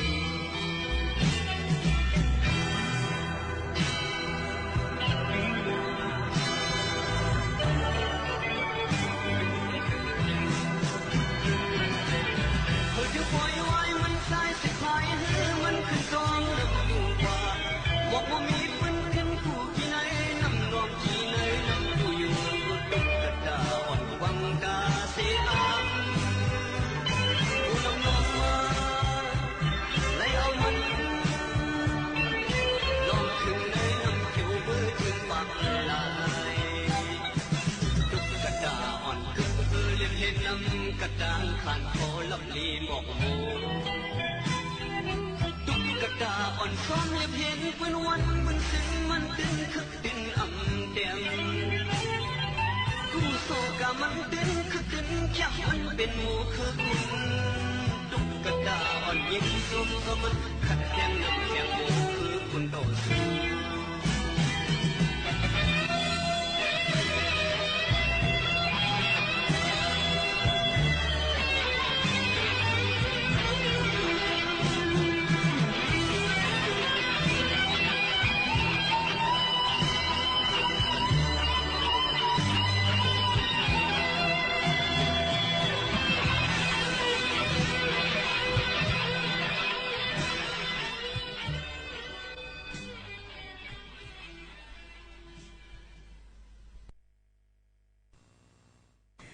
ค่ะโมเคอคุณค่ะลาดว่าฝากปันปีโมอันปีโมนะคะว่ายิ่งจุ้มขอบใจอย่าน้ำค่ะจือโมเนี่ยก็มันทางเกินใกล้ห้องหมักนั่นด้วยกันอย่าไปใครจือโมล่าค่ะนะเพราะว่าจือโมเนี่ยมันผ่านหักนะพี่น้องเขาใครฮู้ก็เลยมันมีกรรมก็หักกรรมโพนี่เลยว่าง่ายๆช่วยไปใครเป็นจือโมเนี่ยแต่ได้เป็นหมอกหมูหังลีเปิ้นกันตำตีไวหลูพลาตลาเนี่ยค่ะนะสังขารเนี่ยค่ะมันใจข้าวยามหึงน่ะเอามาได้อยู่ที่ในกลุ่มไงลงให้พุดออกมาค่ะหน่อยใจนำให้ขึ้นออกมาอยู่ที่เหนือนำนั่นเทียงวนเด้ค่ะลูกลองต่อสู้มันหมอกหมูเนี่ยมันขาดมันต่อสู้มาเตี้ยๆค่ะก็เป็นนั่นแหละแต่เดมาปันตั้งหังลีให้เปิ้นหันเปิ้นตุ้ยเนี่ยเขาใจคำลัดมาหลายรองหลายอันนั่นค่ะนะน้องพวกปึงอันนั่งโถนเอาพี่น้องเขาเว้ยค่ะก็มีเขามาด้วยกันกล้าการขายมันอาลูปูตีมันอาลูในเมืองไต้กันอีกอันนึงเมืองไต้ปอดจานนี่ก็อาลูแต่เหลียวเลยกาคันเอเนี่ยค่ะนะพี่น้องเขาค่ะย้อนเปิดสั่งลามันก็เตมีหลายรองหลายอันค่ะกาคันในก็อำไรกาคันสูงเหมือนเมื่อปีป่นมาเฮ็ดให้เจ้าสวนมันอาลูเขานั่นคบตั้งหยับผึดกันในนั่นค่ะย้อนเบอร์ว่าแผ่นอย่างซึก1027มาตั้งเมืองไต้ปอดของเสเจ้าไปมักมีเขาก็โตเอามันอาลูอันออกตั้งเมืองเขเข้ามาเสียนตั้งเมืองไต้ปอดออกเมืองลาไผนึงก็โตออกมาเสียนตั้งเมืองไต้ปอดห้องเจ้าไหนนำแห้งแลเฮ็ดให้กาขันเนล็อกกัดจอมในปืนตีลดย่อมกว่ามอก2ปูนปลายจึงหนังไหนค่ะก็เปิ้นนั้นและเมื่อโฮลนจุนนั่นกาขันมันอาลูย่อมลงกว่า1จ้อยเลยถึง2เหง1ปักเปียอ่อนตั้งใน1จ้อยเลยอยู่8เหงเปียย่ำเดี๋ยวก้นเมืองในปืนตีอำไรกาขันจอมหนังยังอ่านไว้แลก้นกาก้นไข่มันอาลูในเมืองไต้ปอดจานเขาก็หยาบคันเจอไว้เต้ๆเนี่ยค่ะก็เปิ้นอะไรเมืองเขได้เนี่ยก็เลยคึงปองออกสร้างมาเข้าเต้านำเนี่ยอันตุอันปอมก็นำเนี่ยนี่ค่ะเนาะเฮ็ดลองก้นอันหากินผึกจืนขาวใส่ได้หยับคันเจอมาติ๊กเดียวค่ะพี่น้องเขาก็เปิ้นนั้นลองตั้งเจอในก็เป็นเกี่ยวกับเลยลองการกล้าการขายการป้ายมักมีเนี่ยค่ะเอามาฝากบรรพี่น้องเขาให้เลยฮับฮู้จอมกันในตอนการเฮาขาตีในซึ่งหนังไหนค่ะพี่น้องเขาค่ะก็มันหนังนี้โมคานนเลยลาดกว่าเมื่อในปีโมคานนเลยลาดเกี่ยวกับลองว่าวันเปิ้นเฮ็ดสืบชะตาปันมังกราวันเมืองตังเมืองเก่งใหม่ในวันที่19เดือน6ในนั่นค่ะเนาะอองตี10อองตีในนั่นค่ะยาก็เขาว่าฝนลมวันที่21ถึง27ฝนเตตกนำมังปื้นตีก็ติอำโปตกนำด้วยกันหรือฟังไว้น้ำน้ำทมน้ำน้อง ลินหยดลินกวนลินปังค่ะยก็ได้มีข่าวเงาเกี่ยวกับไปลองวันยาวเมากำวันที่26อันจำได้ถึงในยก็มีข่าวเงาเกี่ยวกับไปลองการเปิดบัญชีมาบัญชีปลอมเจียมเจอในย้อนบ่ว่ามันเกี่ยวเนื่องกันตั้งกันเฮ็ดลองพิษปักเปิงหมายมีเจิมเจอในค่ะเนาะสังว่าเฮาค่ะอำพิษปักเปิงหมายมีเนี่ยก็เฮาค่ะก็กว่ายืนย้อนแก่ลิดไลตีไกตีหมายเยเงินเฮาค่ะนั่นมีในนั่นค่ะก็เปิ้นนั้นลองตั้งเจอในค่ะเนาะก็แทงลองนึงก็ตีนยอบไหลก้นอันเฮ็ดกันต่อเฮ็ดลองยาเมากำคืออันใหญ่อันลงมันตั้งแหลนลิ้นเมืองมารและเมืองตาขี้เล็กและเมืองไทยยึดเอาเงินตองกว่าตั้งนำตั้งลายเจิมซึ่งหนังไหนค่ะก็ปนั้นลองตั้งเจ้าไหนก็เอามาฝากฟังไว้ปันเที่ยงลองนึงอันนี้หมกเขานุ่นลาดกว่านั่นนี่ก็เฮ็ดนาการจำหนังนาการนั้นค่ะลินย้อนไว้อย่าไปเฮ็ดนาการป่นเปลี่ยนอันนาการอันเฮาค่ะอำเจอนาการเฮาอย่าหนังหือบ่ได้อำตุ้มเตอวันเมืองเปิ้นนั่นในซึ่งหนังไหนค่ะเฮาหมออยู่หมอกินฟังอยู่ฟังกินกันกว่ากูก้นก็ได้อยู่ง่ายลมเจออีกป้าดังลองวัดไว้พี่น้องเขานั่นนี่ก็เปิ้นก็ปันข้าวตั้งหย่อนย่านปันต่อถึงเลินปีเซงนั่นค่ะเนาะหนังหือบ่ได้ภายดังเมืองมานเปิ้นพ่อเมียวนี่ก็เฮาค่ะก็ได้เลยสืบเฮ็ดกว่าดังเมืองจึงไทยได้ก็สืบอยู่เลยกว่าแทงต่อปีเซงในนั่นค่ะเกี่ยวกับไปลองวัดไว้พี่น้องแห่งการเกี่ยวกับหลวงเจ้าซื้ออันมาอยู่เซาทางหึงนั่นวัดไว้โหศูนย์โหโฮกในนั่นค่ะเจิมซื้อในนั่นในก็พี่น้องเขาก็หลู่ไล่ห่างเฮียนกันไว้ตอนแต่ดีกว่ายืนย้อนเฮ็ดพาสปอร์ตทาวอนเจิมเจิงหนังในค่ะเนาะพี่น้องเขาค่ะอันนี้ก็เอามาฝากตวนจุถึงปอแม่ปีน้องๆเขาให้เลยยินถ่อมจำกันในตอนการเฮาค่ะวันเมื่อในค่ะพี่น้องเขาค่ะสืบลือใจถ่อมด้วยเพียงกว่ามันหูถูกใจกันเที่ยงลูกก่อนค่ะเนาะส่งขึ้นมาอุบโอ้กันเที่ยงกำนึงอันทางเฮียนฝากตวนถึงพี่น้องเขานั่นเจิงหนังในค่ะ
ลม AM 1476 กิโลเฮิรตซ์อามาดี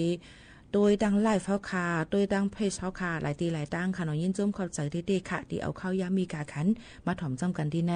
เฮาคาก็กูกวนยก็พี่น้องเขาจะเจออันทรงเกียกถ่อมเพียงความเจ้าไปมอนเฮาคาในขณะใจเจิงหานในนั่นค่ะเนาะใจเจิงหานก็ห้องเพียงความออกมาปียาวเข้าหึงเลยเพียงความก็หยุ่มยามาพี่น้องเขาได้ทรงเกียกกันตั้งน้ำตั้งหลายบ่ได้เป็นเป้ใจกอบน้ำยาหรือว่าเส้นตั้งหักสองไฟตั้งฮัตตาหลายรองหลายอันขนมนำเนี่ยในขนมตาเหลียวนั่นตอนตาพี่น้องเขาจะชื่ออันเป็นผู้ปันแห้งใจเจิงหานเขาใจเจิงหานก็เลยกึ่งกลางเป็นเลิศขึ้นอยู่อำลีกินอำหวานสิลาดความก็อำไลค่ะต่อถึงตาเหลียวก็เลยยดยาตัวไว้อยู่ที่ห้องยาตาขี้เล็กในค่ะในก็ย้อนสู้ปันในค่ะเฮอใจเจิงหานผู้ห้องความเฮาค่ะเจ้าจึงขึ้นเคียนขันเพ้อในนั่นค่ะเนาะกูตีกูตั้งก็ย้อนสู้ส่งถึงปันอยู่เจิงหนังไหนคะเนาะลงตั้งอันนี้ก็เลยลองสังขาราก้นเฮาคานะคะมันอ่ำกึมค่ะเนาะกวยกาจึงหือกอหลีค่ะคือ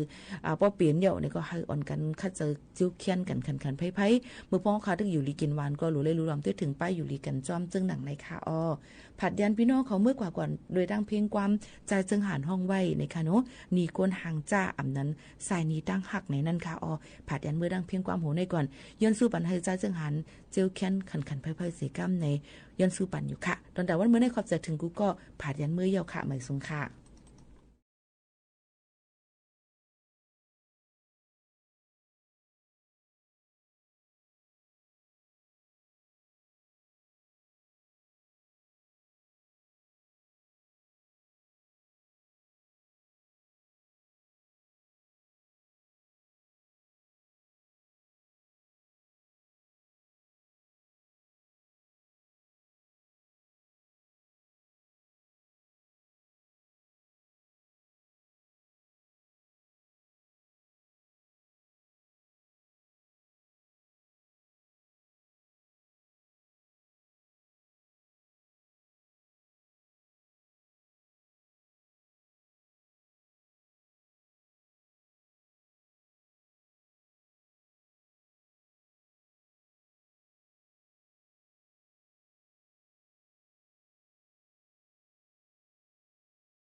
สถานีวิทยุกระจายเสียงแห่งประเทศไทยและเครือข่ายทั่วประเทศเสนอข่าวต้นชั่วโมง